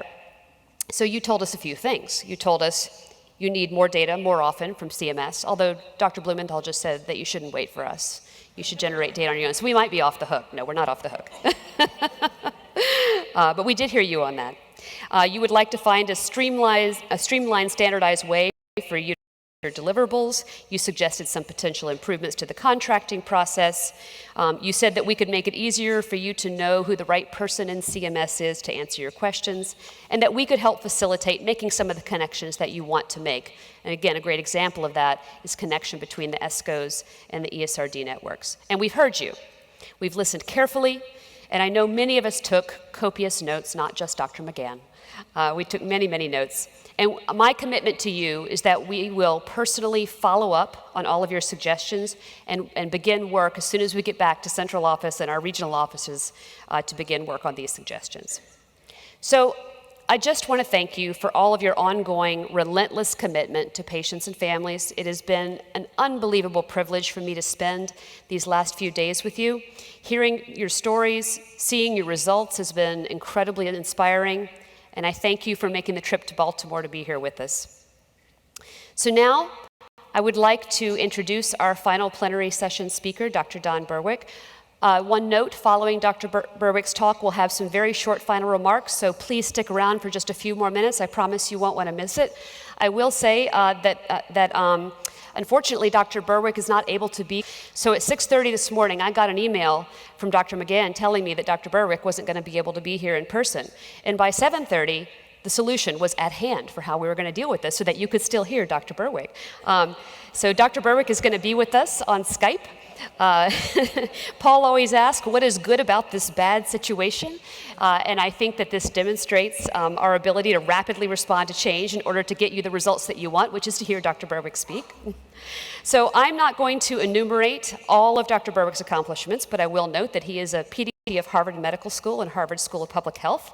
He's the President Emeritus and Senior Fellow at the Institute for Healthcare Improvement and served as the Chair of the National Advisory Council for the Agency for Healthcare Research and Quality. He served 2 terms on the on the IOM's Governing Council, and he served on President Clinton's Advisory Commission on Consumer Protection and Quality in the Healthcare Industry. And most importantly, at least in my mind, he served as administrator for CMS from July of 2010 to December of 2011. Now, Don and I only overlapped for about 3 months at CMS, so we never really had the chance to work together. But I can tell you that his impact on the agency is palpable to this day. Don began a culture change at CMS that I suspect many of you have noticed, and that has continued to spread since his departure. And I think that the values and principles that he brought to CMS can be characterized in at least 4 ways that should sound very familiar to you, like as in the last 10 minutes familiar to you. Number 1, putting the patient at the center. Not a policy decision was made without consideration of the impact on patients, and the widespread inclusion of patients in our work at CMS is a direct result of Don's leadership. Number 2, transparency and openness. Don taught us all to be as transparent as possible with our stakeholders, admit when we got it wrong, and mid-course correct, and to be open and respectful of others' views. Number 3, elimination of waste and continuous improvement. We are implementing Lean at CMS in no small part because of Dr. Berwick's emphasis on quality improvement and his acknowledgement that if we're going to hold others accountable for improvement, we also must hold ourselves accountable. And then finally, number 4, collaboration and partnership. There was a time, I'm told, when CMS was not viewed as the most open and collaborative of agencies. Don, you showed us the critical importance of working with all stakeholders, even those who don't always agree with us, to accelerate improvement of care for patients. And I feel pretty safe in saying that you got it right. So it is my deep pleasure to welcome to the screen, rather than the stage, Dr. Don Berwick. Thank you very much, Kate. I hope you can all hear me and accept my apology for not being able to be with you in person. I had a family medical emergency last night. Thankfully, everything's fine now, but my presence with my loved ones was required this morning, and so I'm speaking to you from my home in Massachusetts, and thank you for indulging me. Being CMS administrator is the best job in the world in healthcare, and I look back on that time with enormous nostalgia, and I admit to wanting to share with you some thoughts in these closing moments of your session that reflect back on my time there, what I felt being there, what I think is possible, but only through the kind of collaborative endeavor that you're representing in this room between CMS and its many, many partners. I'm going to talk a bit about the meaning in the work, about some of the problems that we are facing as we try to get to the healthcare system we want, and where I think you and CMS come together in that really important endeavor. The motivation for what you're doing in that room today and what I did at CMS and what CMS tries to do comes from science. It comes from the sciences of healthcare systems. Through the many millennia, healthcare was simply trusted. It was a very honored but closely held endeavor in the hands of professions. That all changed in the latter part of the 20th century. The lights got turned on, and what we found out about the way healthcare was working wasn't good. By the turn of the century, as you all know, we had the Institute of Medicine, the National Academy of Sciences was able to pull together literally thousands of research reports on performance of healthcare as a system, and it found it wanting, severely wanting. And the two key reports you see on this slide from the Institute of Medicine was To Err Is Human, about injuries to people and who getting care, and then the broader report, Crossing the Quality Chasm, which laid out a broader array of aims for improvement. These were findings of defects in care, unsafe care, ineffective care, care that was undignified for patients, problems of delays, problems of waste, and problems of injustice, social injustice, largely racial injustice. The biggest quality problem in America remains today inequality, inequity in outcomes and care.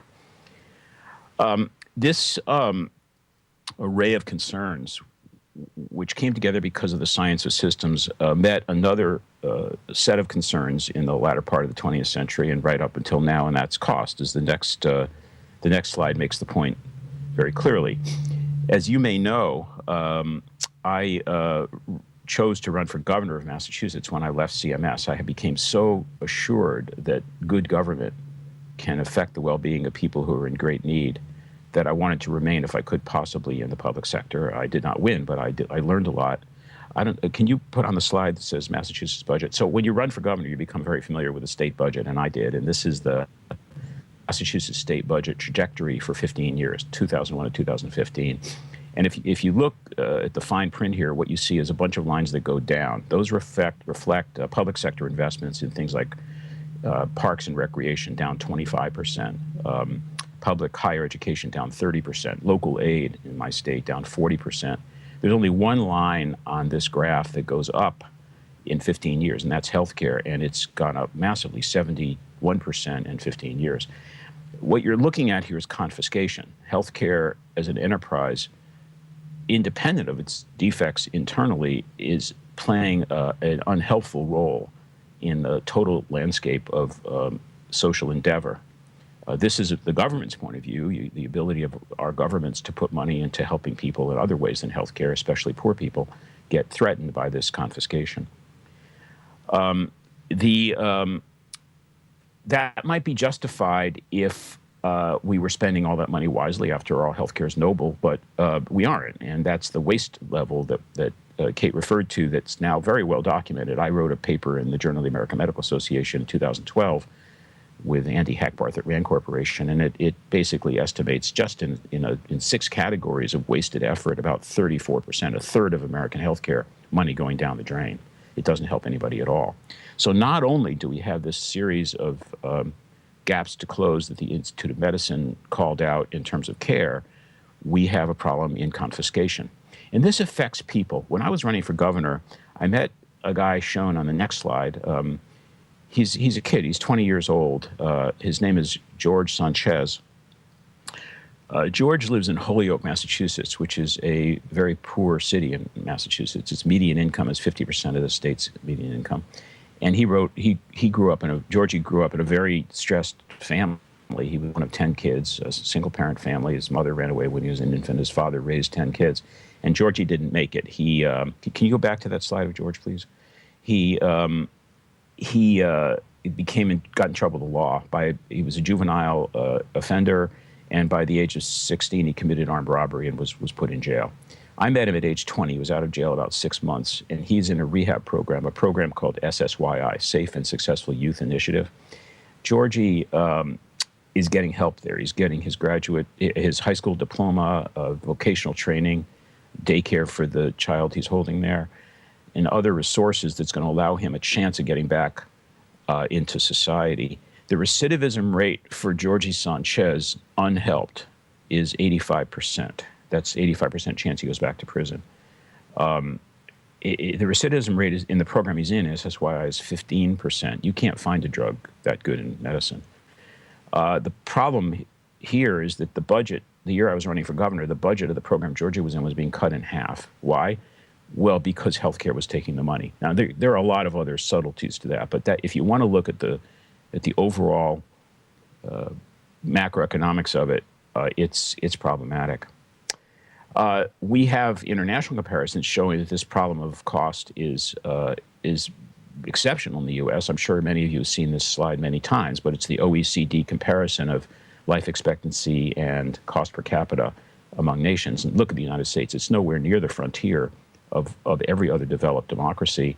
And there's a lot of variation among those as well. But the problem's bigger than the Institute of Medicine called out. The problem is it's better care is the issue, also better health and lower cost. And that constellation of aims is key to why I think CMS exists and why you're in this room. Georgie Sanchez depends on you. And so you're part of something much bigger than you may think.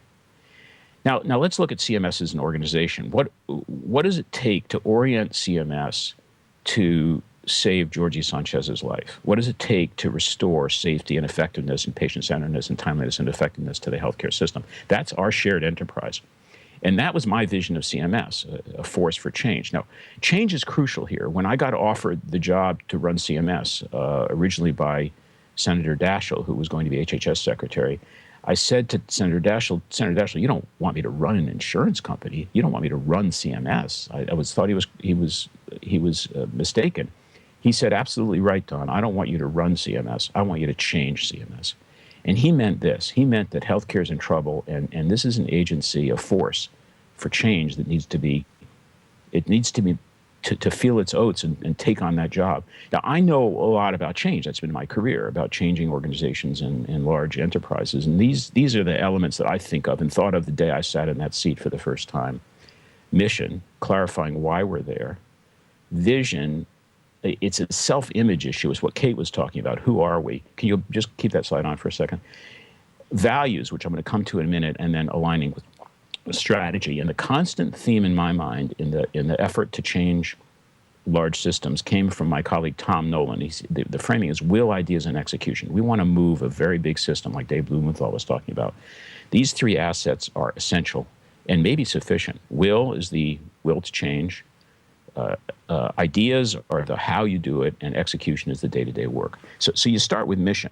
So the day I arrived at CMS, I had in my mind the triple aim. That came from Tom Nolan and John Whittington. They said that if we want to define the social need for $3 trillion of investment in our nation, 17 or 18% of our economy, there's three things we have to get done. One, the IOM nailed, experience of care. Safe, effective, patient-centered, timely, efficient, equitable care. If you're in care, that's always where we're headed, every one of those dimensions. That's not enough. The heart attacks we have can be prevented, the strokes we have can be prevented, the depression, the injuries, the violence in society, and that's not generally achieved through healthcare directly. It's achieved through changing the circumstances under which people live, the air they breathe, the safety of their streets, the eradication of poverty, the choices about nutrition, substance abuse, exercise, and that's health. That's the pursuit of health. And then doing that all so that Georgie Sanchez can get his his high school diploma. Georgie Sanchez can get his daycare by restoring resources in the public sector to other uses and in the private sector, because if you run a company, you want to pay your employees more, invest in a new plant. You want to, and the laborers want to take kids, go out to the movies tonight, take their kids to school. And if we're confiscating the resources, that's not right. And that triple aim, better care, better health, lower cost per capita, that to me is the agenda we're on. That to me is the aim of CMS. And CMS includes you. CMS is a boundless organization which happens to have 5,000 employees, but it has all of you too. Better care, better health, lower cost. That's why we're there.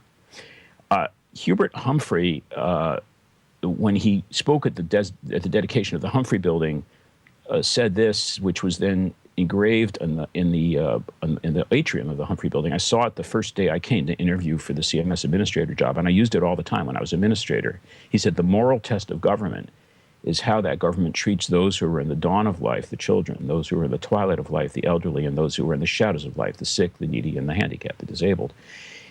To me, that's crucial. There's a moral tone to CMS's work, your work, which does have to do with social justice. We have a society that is inequitable, and CMS exists, in my view, in part to focus on the neediest people. So how to do that? To do that requires a vision of the organization we want to be. And I remind you again, when I say CMS, I don't mean the agency in Washington and Baltimore and the 10 regions. I mean everybody in that room and all of the people you affect. CMS is a global community throughout the United States.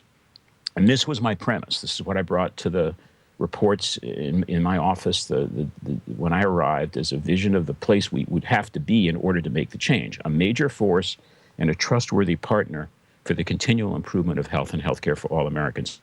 Every word means something in that sentence. Every word means something. Major force means proactive, a leadership position, not reactive. Please go back to that slide. A trustworthy partner is what Kate was referring to. CMS can do nothing itself. It only does it in conjunction with others like you in the room who are willing to join in the endeavor of social justice and the triple aim. Continual improvement means not checking boxes, but a restless and never-ending intention to make things better, which counters some of the thinking that goes on in government very widely. And health and healthcare, that's part of the self-image to me of the agency. It's not just there to give care, it's there to support the growth of health. And that emphasizes the need for partnership, because we're not the agency that has the lead on public health. We're not the agency that knows the most about community resources, but we can play a tremendous role in restoring health. Now, the next slide speaks to values. I am a devotee of a system of belief for leadership and management that Maureen Bisignano, my successor at IHI, taught me, which is, the phrase is, when values are strong, rules are unnecessary. When values are weak, rules are insufficient. If you want to lead, especially lead change, it's the values that count. I don't mean honesty and morality and ethics. I don't mean that. Those are necessary. These are operating values. It's how we want to be in the world. And Kate referred to this in her introduction to me. Basically, the theory I have is that when you're in an organization trying to help others, especially help others change, you've got to be the way you want them to be. And so CMS as a leader for improvement, you as leaders for improvement of care, imagine care that has properties that you would care about, that it be thoroughly integrated, that it be respectful of you, that it respond quick, it treats fragmentation as an enemy. Everything we want healthcare to be, CMS has to be. You have to be, because you're part of CMS. Otherwise, you don't have a platform for action. And by the way, what works in healthcare will work in your work as well. And so I brought these 5 values forward to the senior executive staff and then all 5,500 people in the agency. And the third day I was there, I had a meeting of the 5,500 people, and I said, why don't we be this way? Boundary list. Let's tear down all the walls. If you're a patient, you want the cardiologist to speak to the primary care doctor. Let's all talk to each other. Common systems, common knowledge. Tear down the boundaries among departments. That goes within the agency, within CMS. You don't work for Medicare or Medicaid or Survey and Cert or contracting. You work for the people, and you're all together within the agency, one group. With other agencies, HHS rich with wonderful agencies. The possibilities for convergence of agendas with HRSA and NIH and CDC and our sibling agencies, both within HHS and outside, is enormous. And with the private sector, and that's key, there's no way government can fix healthcare. It's just not going to happen. It's got to be done between government and the private sector, and you represent that. Speed and agility, moving quickly. Healthcare is changing quickly. Unconditional teamwork. We knew our budgets would be tight. You know your budget's going to be tight. What do you do when things get tight? You share. Regarding the resources we have as shared, that's what you want healthcare to be doing. That's what we need to be doing. Innovation means what Kate was talking about. Every single day, change your work. Try something new. Half the time, 3/4 of the time, it won't work. That's what change is. That's what innovation is. But if we have a culture which only honors the past, how can we create the future? And then absolutely, really first on the list is customer focus. You're only as good as the people you're trying to help think you are. Who are you trying to help? Patients, families, communities, caregivers who are trying to be healers. You're only as good as they think you are. And that's the eyes through which we have to look at ourselves. The next slide shows kind of guiding ideas that come from that again, Kate referred to in her introduction. It means we would work across every agency and department. When we designed I think it was the 9th scope of work, that was shortly after I arrived. I arrived in July, and we had the 9th scope of work before me in August. I appointed a committee which from other HHS agencies and even representations of departments outside HHS to ask what did they need from the QIO program. And I thought the QIO program should regard the entire department as its customer. Take risks. Healthcare has to change. It can't change right the first time. It has to keep trying things in order to get better. And so learning the PDSA cycles that Dave talked about is important. The guiding voice is the customer, so get the customers in the room. I taught 4 90-minute lectures to all staff when I was there the first few months. The second lecture was taught by Sorrel King. 90 minutes for all 5,500 CMS employees listening to the mother of a child who had been killed by a medical error. Her voice mattered, and I wanted people to know that what she needs is what we need to make. She needs to make safety for children. Engaging the private sector, bias toward cooperation, and trying to unify our view of ourselves. That's to me, that's the values frame. The next slide shows the aims, and it is the triple aim. The lawyers may call it the 3-part aim, but it's the triple aim. And each of these are the dimensions of progress we're after. All 6 IOM dimensions matter. Health and vitality of the population matters, and tracking and reducing per capita cost matters all at once. The strategy on the next slide that I tried to bring there shows the consequences of that thinking. What do we need to accomplish in order to get to the triple aim? Well, the 4 ideas I put out were excellence in operations, improving the care of individual patients, integrating care for populations of patients, and improving health. Those 4 became the strategies that I wanted to push. If you will go to the next slide, you'll see what I mean by excellence in operations. And this goes back to the concept I mentioned before. It's the Gandhi quote, you have to be what you wish to see in the world. So for every one of you in the room, when you're trying to figure out the right thing to do with CMS or for your agency or for your organization, ask yourself the question, what behaviors am I showing here? And if they were copied in the healthcare world, would patients better off? Act your way into the future that you want to see. Paul O'Neill gave me, the former Secretary of the Treasury and a good friend of mine, gave me some guidance on the next slide about excellence in operations. And I want to make this point because I think it's crucial to our understanding of a great federal agency, and CMS is and can be a great federal agency. It's that if you don't begin with your own employees, you can't be effective in a helping environment. So the way we treat ourselves is going to reflect the way we treat others. That's part of the be the change you wish to see in the world. O'Neill told me years ago that in an excellent organization, everybody can say every single day 3 things. I get treated with respect and dignity by everyone I encounter. I have the support and tools to do work that adds meaning to my life, and somebody notices. I've got to tell you, in the public arena, the way in which public employees get misunderstood or treated does not correspond to this set of rules. And it was my every single day agenda at CMS to remind the 5,500 people there that they are important, that they have families, and I know it, that they deserve support to get the work done, and I know they want to have meaningful work, and that I'm noticing.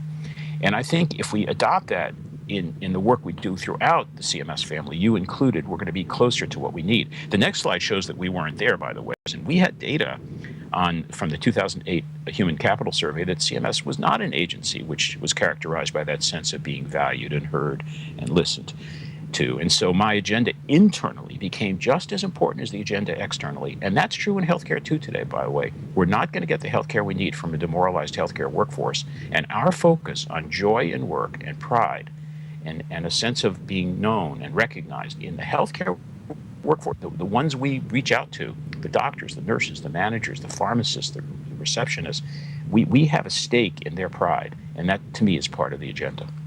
The second major strategic element on the next slide is the IOM 6 aims. It's focusing on the care of the patient. So I wanted to get metrics and goals onto the screen for CMS that corresponded on the next slide to the 6 IOM aims for improvement. That should be the way in which we judge our effect on care, the care of individuals. Is it getting safer? Is it more scientific? Are the patients more powerful? Are delays falling? Are reducing waste in production? And is the unembarrassing American level of inequity and social inequality and injustice decreasing? Had I been able to remain as administrator, I had developed a little cover sheet I wanted to use on all the decisions that reach me, the regulations, the sub-regulatory guidance, the Medicaid, the state plan amendments. I wanted staff to fill out a form that covered every single document with 3 questions. Question 1 was, will this improve care for patients? Question number 2 was, will this reduce social inequality? And question number 3 is, will it reduce cost? That to me is the set of aims we're after. The third basic goal was integration of care. You know a lot about that, which is dealing with care over time and space instead of piece by piece. As we now begin to change the system of payment, we can really foster integration of care. But payment's it's really only a small piece of it. It's what you do every day. It's reaching out in every decision you make to foster integration across the spectrum of care. We're making progress reflected in the readmission rate results that Andy shared with you and that you well know now. And then the fourth strategic aim was population health. That's part of the triple aim. Now here, can't do it alone, nor can you. Other agencies matter. So one of the early calls I made, for example, was to Tom Frieden at CDC and said, what can we do together, CDC and CMS, that's never been done before? Out of that, with Tom's enormous vision, came the Million Hearts campaign. Yes, we could do something by a set of simple measures can reduce heart attacks and strokes. CMS has levers to work on that. CDC has levers to work on that. And we jointly launched that program within several months after Tom came up with the idea. One example. We met regularly with NIH, with Francis Collins and his team about what we could do with NIH that would foster population health. So aims matter. Now, as the next slide shows, as Dave Blumenthal pointed out, we were handed a tool of enormous potential, the Affordable Care Act, from the day, from March of 2010. It's an amazing law. I know how controversial it is, and it's not perfect, but my goodness, it's got 2 components, both of which matter. This Affordable Care Act, as I graphed it, it's 2 laws in one. It's a law trying to increase coverage. We all know about that, Medicare expansion, exchanges, and so on, and better coverage, prevention benefits, and lower premiums. But the other part of the law, the part that we also get to work with, is the delivery reform part. It's all these tools we have to help care get more continuous, all these tools we have to make quality more transparent and more actively invested in, and then innovation. We have resources in the Affordable Care Act for people to try new things. next slide is the goal. That it's the triple aim: better care, better health, lower cost. That's why you're here today. That's why CMS is here. That's why you're here, in my view, if it's done right. Okay, so how? Now, I only have a few more minutes, but let me show you the problem here. If you go to the next slide, you see the how. This is the basic core of quality theory as articulated by Joseph Juran. He called it the Juran trilogy. I'm sure everyone in the room has seen this before. But what he said was, when you've got a complicated system and you're trying to make it better, three activities coexist in a complete approach to improvement: better care, better health, lower cost. Part of it is control, that little red spot there. What's that? That's like fixing a flat tire on your car when you get one. You better fix it. I mean, it's not normal part of the car. It's not in the system. It's outside the system, but it's bad. And we have occasions like that: fraudulent doctors or surgeons who have Alzheimer's disease, or hospitals that are venal. I mean, there are some of those. And indeed, the work on fraud, the work on control, the work on compliance, that's part of quality. The big yellow piece is what you're all talking about these 2 days. That's learning. That's improvement. There ought to be a word in English that means learning, improvement, and change. There's no word like that. Maybe there is in some other language, but that's the enterprise of making things better all the time through constant learning and change. I'm a pediatrician, and to me, the yellow part there, that's a child. That's a child. Every day, every minute of a child's life, that's what they're doing. That's their job. They're jumping higher. They're batting the ball farther. They're learning a new word. So are you. So can you. So can healthcare. And notice how much bigger the yellow is than the red, because most of us live in that world. We're not thieves. We're not trying to steal something, or we're not miscreants. We're trying hard to get better. That's what we do. And then there's the green part, and that's the invention of the future. You can continue to make cars better. That's improvement. But when you invent an airplane, that's not improvement. That's invention. That's not a car that's better. That's a different thing. And so all sound enterprises have energy for invention.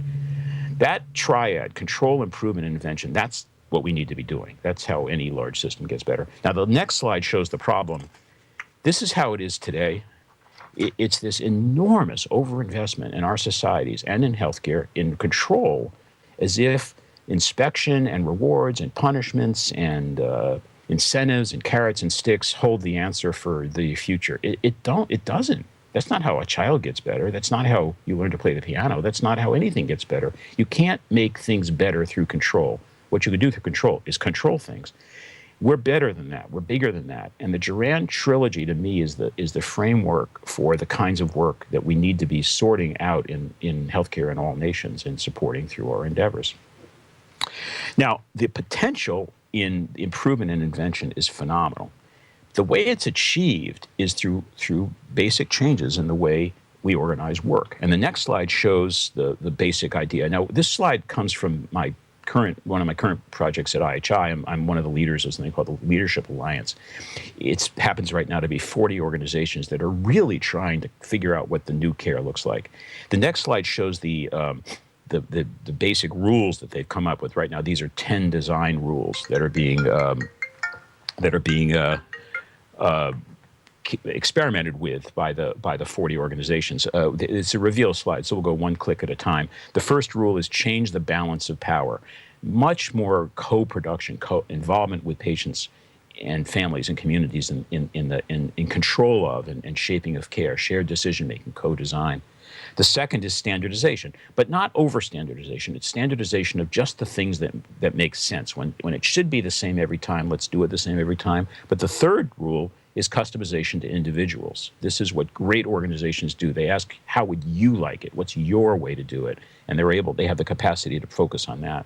The fourth slide is well-being. The fourth is well-being. That's focusing upstream on causes of illness. And the fifth slide is focusing on joy in work. Remember that premise. You can't get excellent care from a demoralized workforce. And so working at pride of the workforce is absolutely key to the quality endeavor.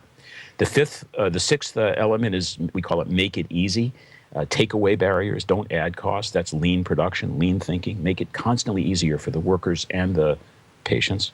The seventh is modernization of the environment of knowledge, moving knowledge, not people. I'll show you that in a minute. The eighth principle is collaboration and cooperation, probably ought to be principle one. The ninth is to stop asking for more. We have 18% of the gross domestic product. That is plenty. I think American healthcare could get its job done for 15 or 14% of GDP. It's time to stop the increase. And 10th principle is return the money, reduce premiums, reduce the cost to the people we serve, get the money back to George Sanchez. Those are the redesign principles. Now, this stuff works, and I'm going to just close with a couple of quick examples. We can have the triple aim. The next slide shows my favorite example right now of a triple aim organization. I've known it for years. It's the NUCA system of care. It's the South Central Foundation in Anchorage, Alaska, the native-owned system serving 60,000 Alaska natives, using design principles like I just told you: change the balance of power, cooperation across boundaries, moving knowledge, not people. The next slide shows what NUCA looks like, say, for example, from the viewpoint of cooperation. This is the office at NUCA. This is a doctor's office, but you're not looking at a doctor here. You're seeing a doctor and a nurse and a behaviorist and a nutritionist. And the next slide shows the results. In 4 years, that system, serving 60,000 Alaskan natives, reduced ED use 50%, hospital admissions went down 53%, specialist use down 65%, and it's quality scores that are enviable. They're doing that not with the current system, but with the redesigned system. The next slide reminds you of what you heard from Sanjeev Arora. What Dr. Arora is doing with moving knowledge, not people, is absolutely groundbreaking. Project ECHO, next slide, can take the entire state of New Mexico, for example. He's now, of course, doing this internationally, and produce results shown on the next slide with better results in a IT-supported outreach to local clinics with telemedicine and telehealth than if the same patients with hepatitis C got to the University Medical Center. Better care, better health, lower cost. I am really becoming extremely enamored of the frontier of telemedicine and telehealth. The next slide shows a terrific project in England. It's called PEAK, developed by some young ophthalmologists at St. Mary's Hospital, where they can read, this guy's getting a retinal examination in Pakistan through a cell phone where the examination is being read in London. The next slide shows PEAK's use of telehealth through visual acuity screening of kids in Kenya. 10,000 kids screened in 1 week with cell phones by teachers, not ophthalmologists, with a system that's run right out of Paddington, St. Mary's Hospital in Paddington, London. You want to talk about health? Look at the next slide. St. Ninian's School in Stirling, Scotland, found that 45% of the kids there were overweight. They used PDSA cycles, quality improvement methods, and the next slide shows the results. They adopted a program called the Daily Mile. Every kid in that school and every teacher runs a mile a day now. There's not a single overweight kid in the lower primary grades of that school now. They completely abolished obesity by using quality improvement to institute a dramatic breakthrough in the way that school runs. So we can have it. Better care, better health, lower cost. It's there. Georgie Sanchez can have his vocational training. We can return money to laborers and businesses. We can make care safer. We can make care more patient-centered and timelier and more efficient, more equitable. We can close racial gaps in health status if we get together and do it. It's through redesign, not inspection, redesign. The next slide is sort of a graphic thing I showed when I was there about how much better it could be. It's just qualitative, but the burdens are enormous, and we can do away with them if we just do this right. That's our mission. The problem is shown on the next slide, and it's where you are. It's where you live every day. It's the transition state. It's getting from where we are to where we need to be. That's overcoming a legacy of workforce design and training and institutional capital investments and histories that we're trying to drill through that. That's what you're trying to do. It won't be accomplished through inspection. It can't be. There's no incentive structure strong enough to do it. There's got to be a different view, a grand trilogy view of the approach, which is why it's so exciting to see you in that room. So go back on the next slide. On the next slide, you see that vision statement again. That's why you're there. Be a major force. Be a partner. Focus on continual improvement every single day. Get out of checking boxes and work on health and healthcare for absolutely everybody. There isn't any force in America with more potential for leading us to the care we really want, saving health, saving lives, and saving resources for other use than CMS and the greater CMS family, of which you are absolutely essential. I congratulate you on what you've done.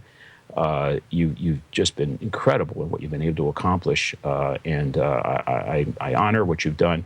We have a lot more to do, and it's going to come from deeper and deeper investments in the best understandings we have about how learning and growth and development happen, and beginning with respecting ourselves. I think I'll stop there, and if there's time for questions, of course, Kate, I'm happy to take them. If not, I understand.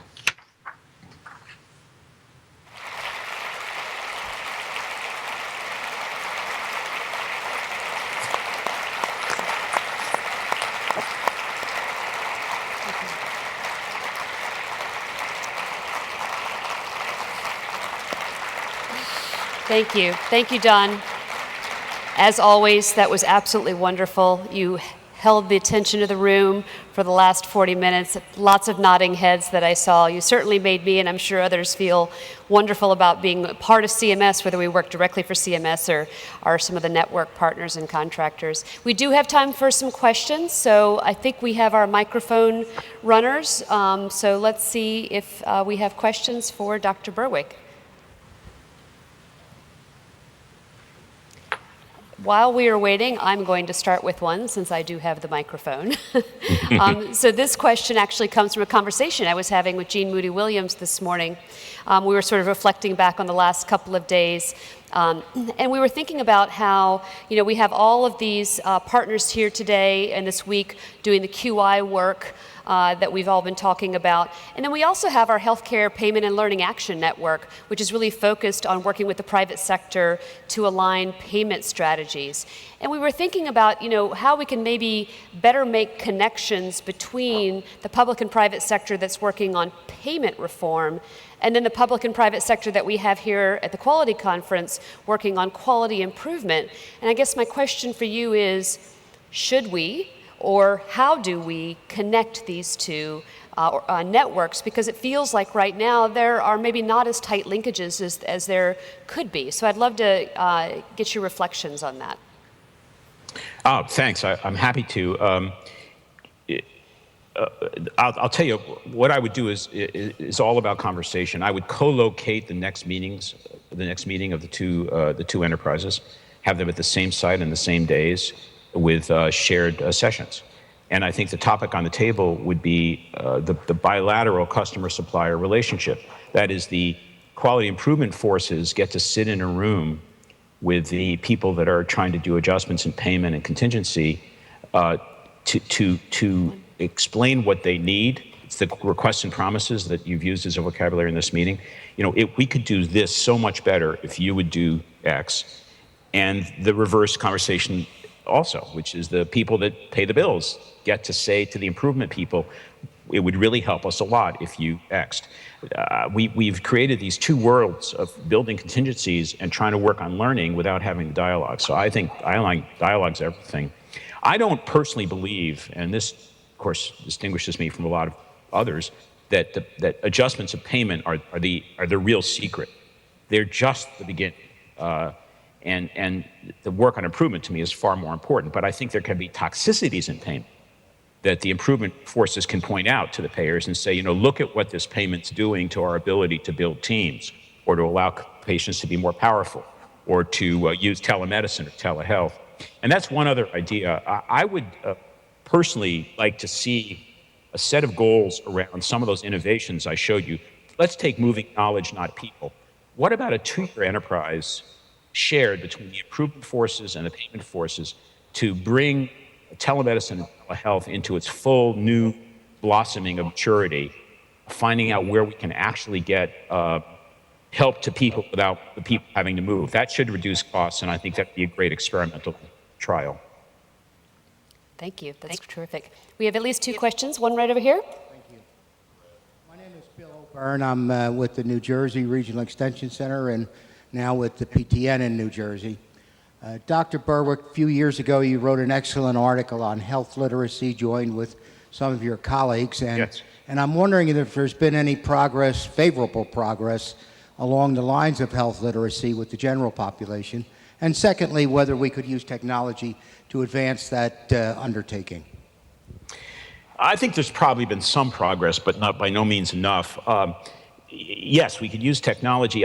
But I think here's what I would like to see, and if I were in a position to, would try to lead, it would be a multi-year project of intended dialogue with the general public. I know that's a big idea, but take a theme like overuse of care, or simplification of medication regimens, or sorting effective tests from ineffective tests, just to go there.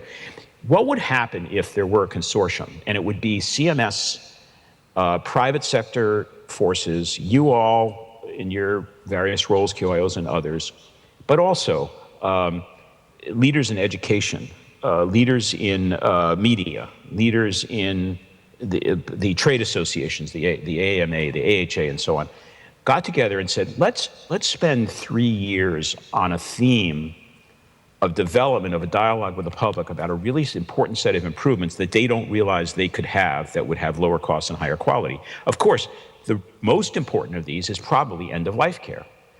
We now have the Conversation Project that Ellen Goodman has started. We have the new regulation.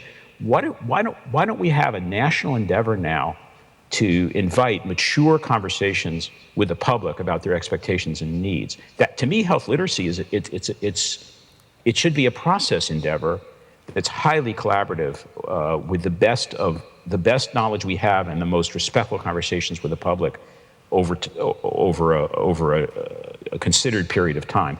Look, we created these expectations. They came from the producers of care. That's how the public got into the position it currently is with respect to misunderstandings of care. If we created it, then we can change it. But we have to do it together, collaboratively, with a very clear set of goals. So I don't know if that's responsive to your question, but I think there's really possibility here, and we haven't yet taken advantage of what we could do. Great, thank you. I think we have one question over here. Yes? Hi, my name is Jen Bursard Correa, and I'm from the Pacific Business Group on Health within the California Quality Collaborative, which is an improvement organization in California. And I just wanted to touch upon that reference that you made to George and the SSYI organization. How can organizations like ourselves, how can the healthcare organizations that we work within partner more closely with community-based organizations like that one, just given the fact that recidivism is a huge part of social determinants of health and rising costs? How can we better partner with those community-based organizations? What a great question. Thank you. Of all of the social sectors, policy sectors that gripped my running for governor, the criminal justice system rose to the top, higher than healthcare. It is so broken. So many young people, especially, are now at risk.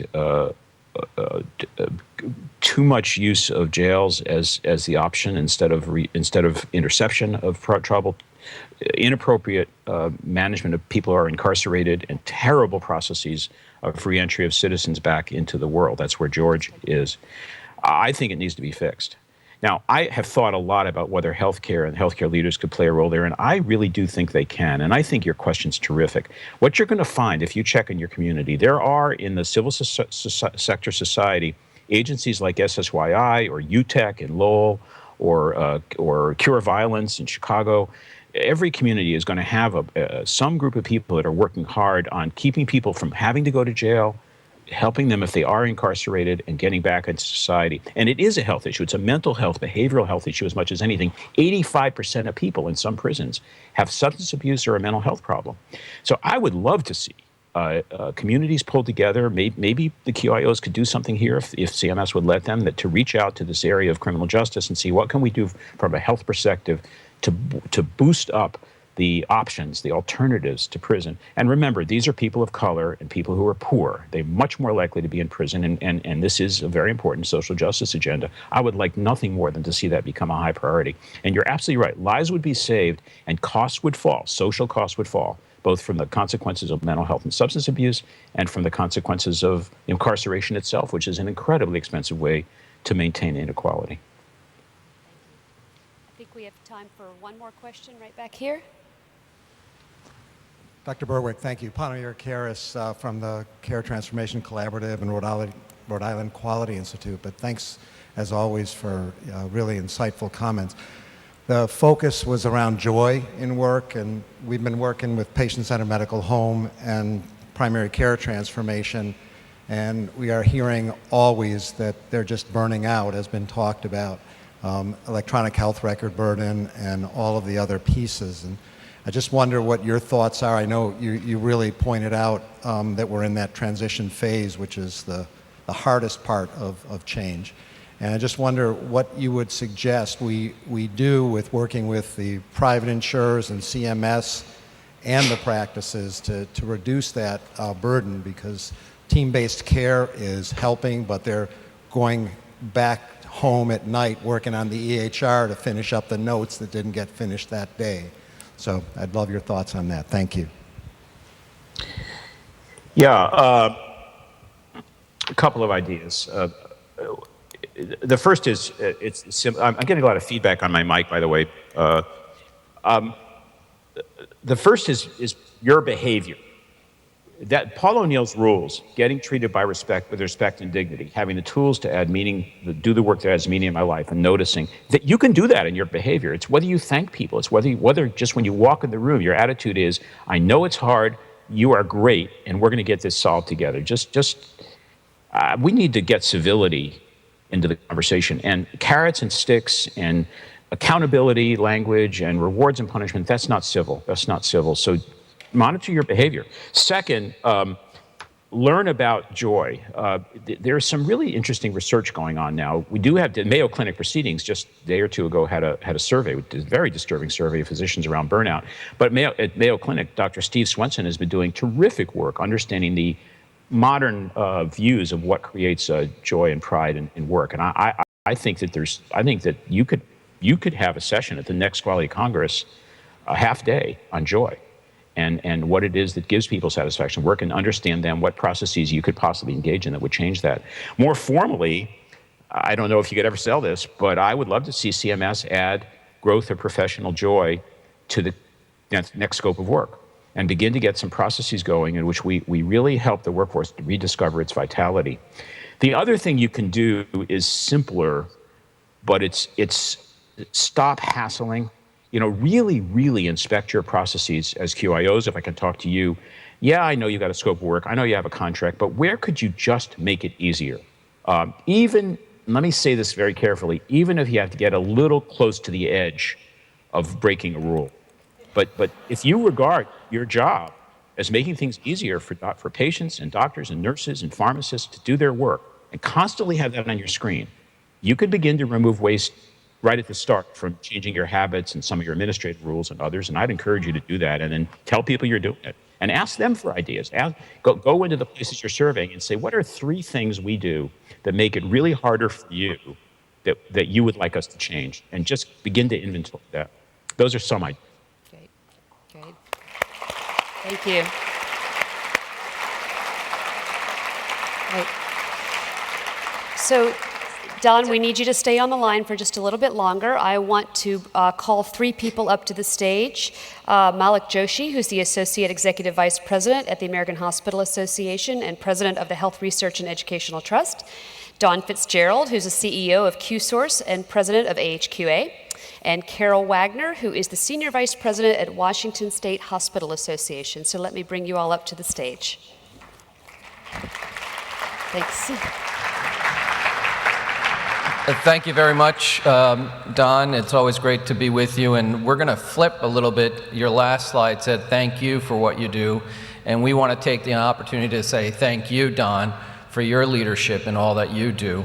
On behalf of the hospital engagement networks, the quality improvement organizations and networks, and all the communities that work with our hospitals and our providers, we really want to thank you for the leadership and the architecture and the vision that you've provided from your days at CMS as an administrator. You really set a course for us, and we're very proud to work on that. We still have a ways to go, but we're proud of the progress, and no zero is what we're striving for. I just want to say you really helped change the culture.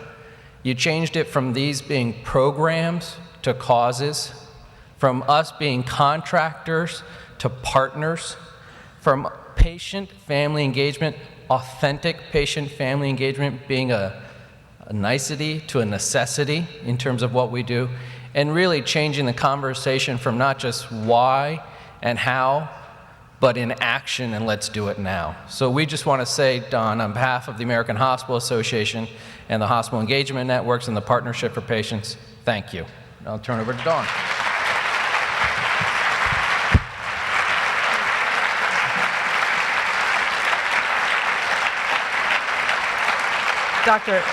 Dr. Berwick, together with Malik, the HINs and the QIOs would like to thank you and present you with a plaque. We would hand it to you, but you'll accept it virtually. Oh, it's being texted to him. Okay.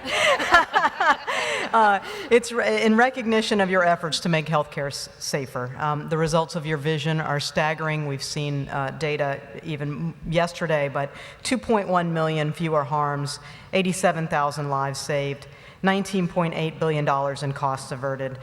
These improvements are really making care better for everyone in this room, for our families, our loved ones, and really every person in every neighborhood across the United States. So again, on behalf of the QIO community, we want to say thank you.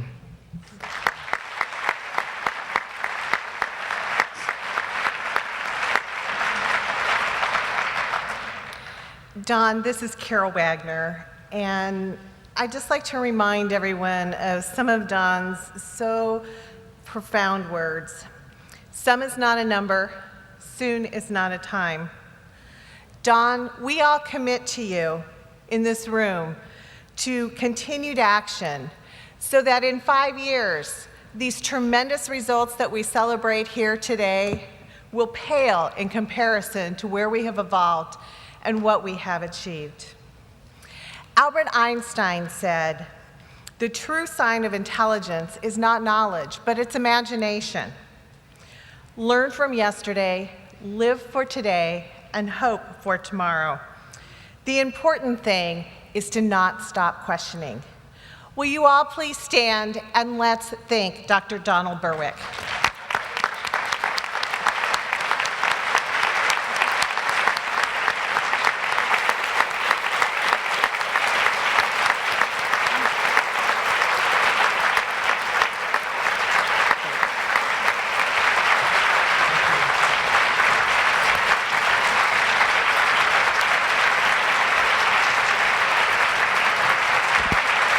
This is the last thing, right? Thank you so much. You're absolutely. Thank you. Thank you. What a great community this is to get to work with. I'm deeply grateful to you. Thank you. Thank you, Don. And again, can you hear me? For making the trip out to Baltimore. I look forward to seeing you all next year, and have a very safe trip home. Thank you.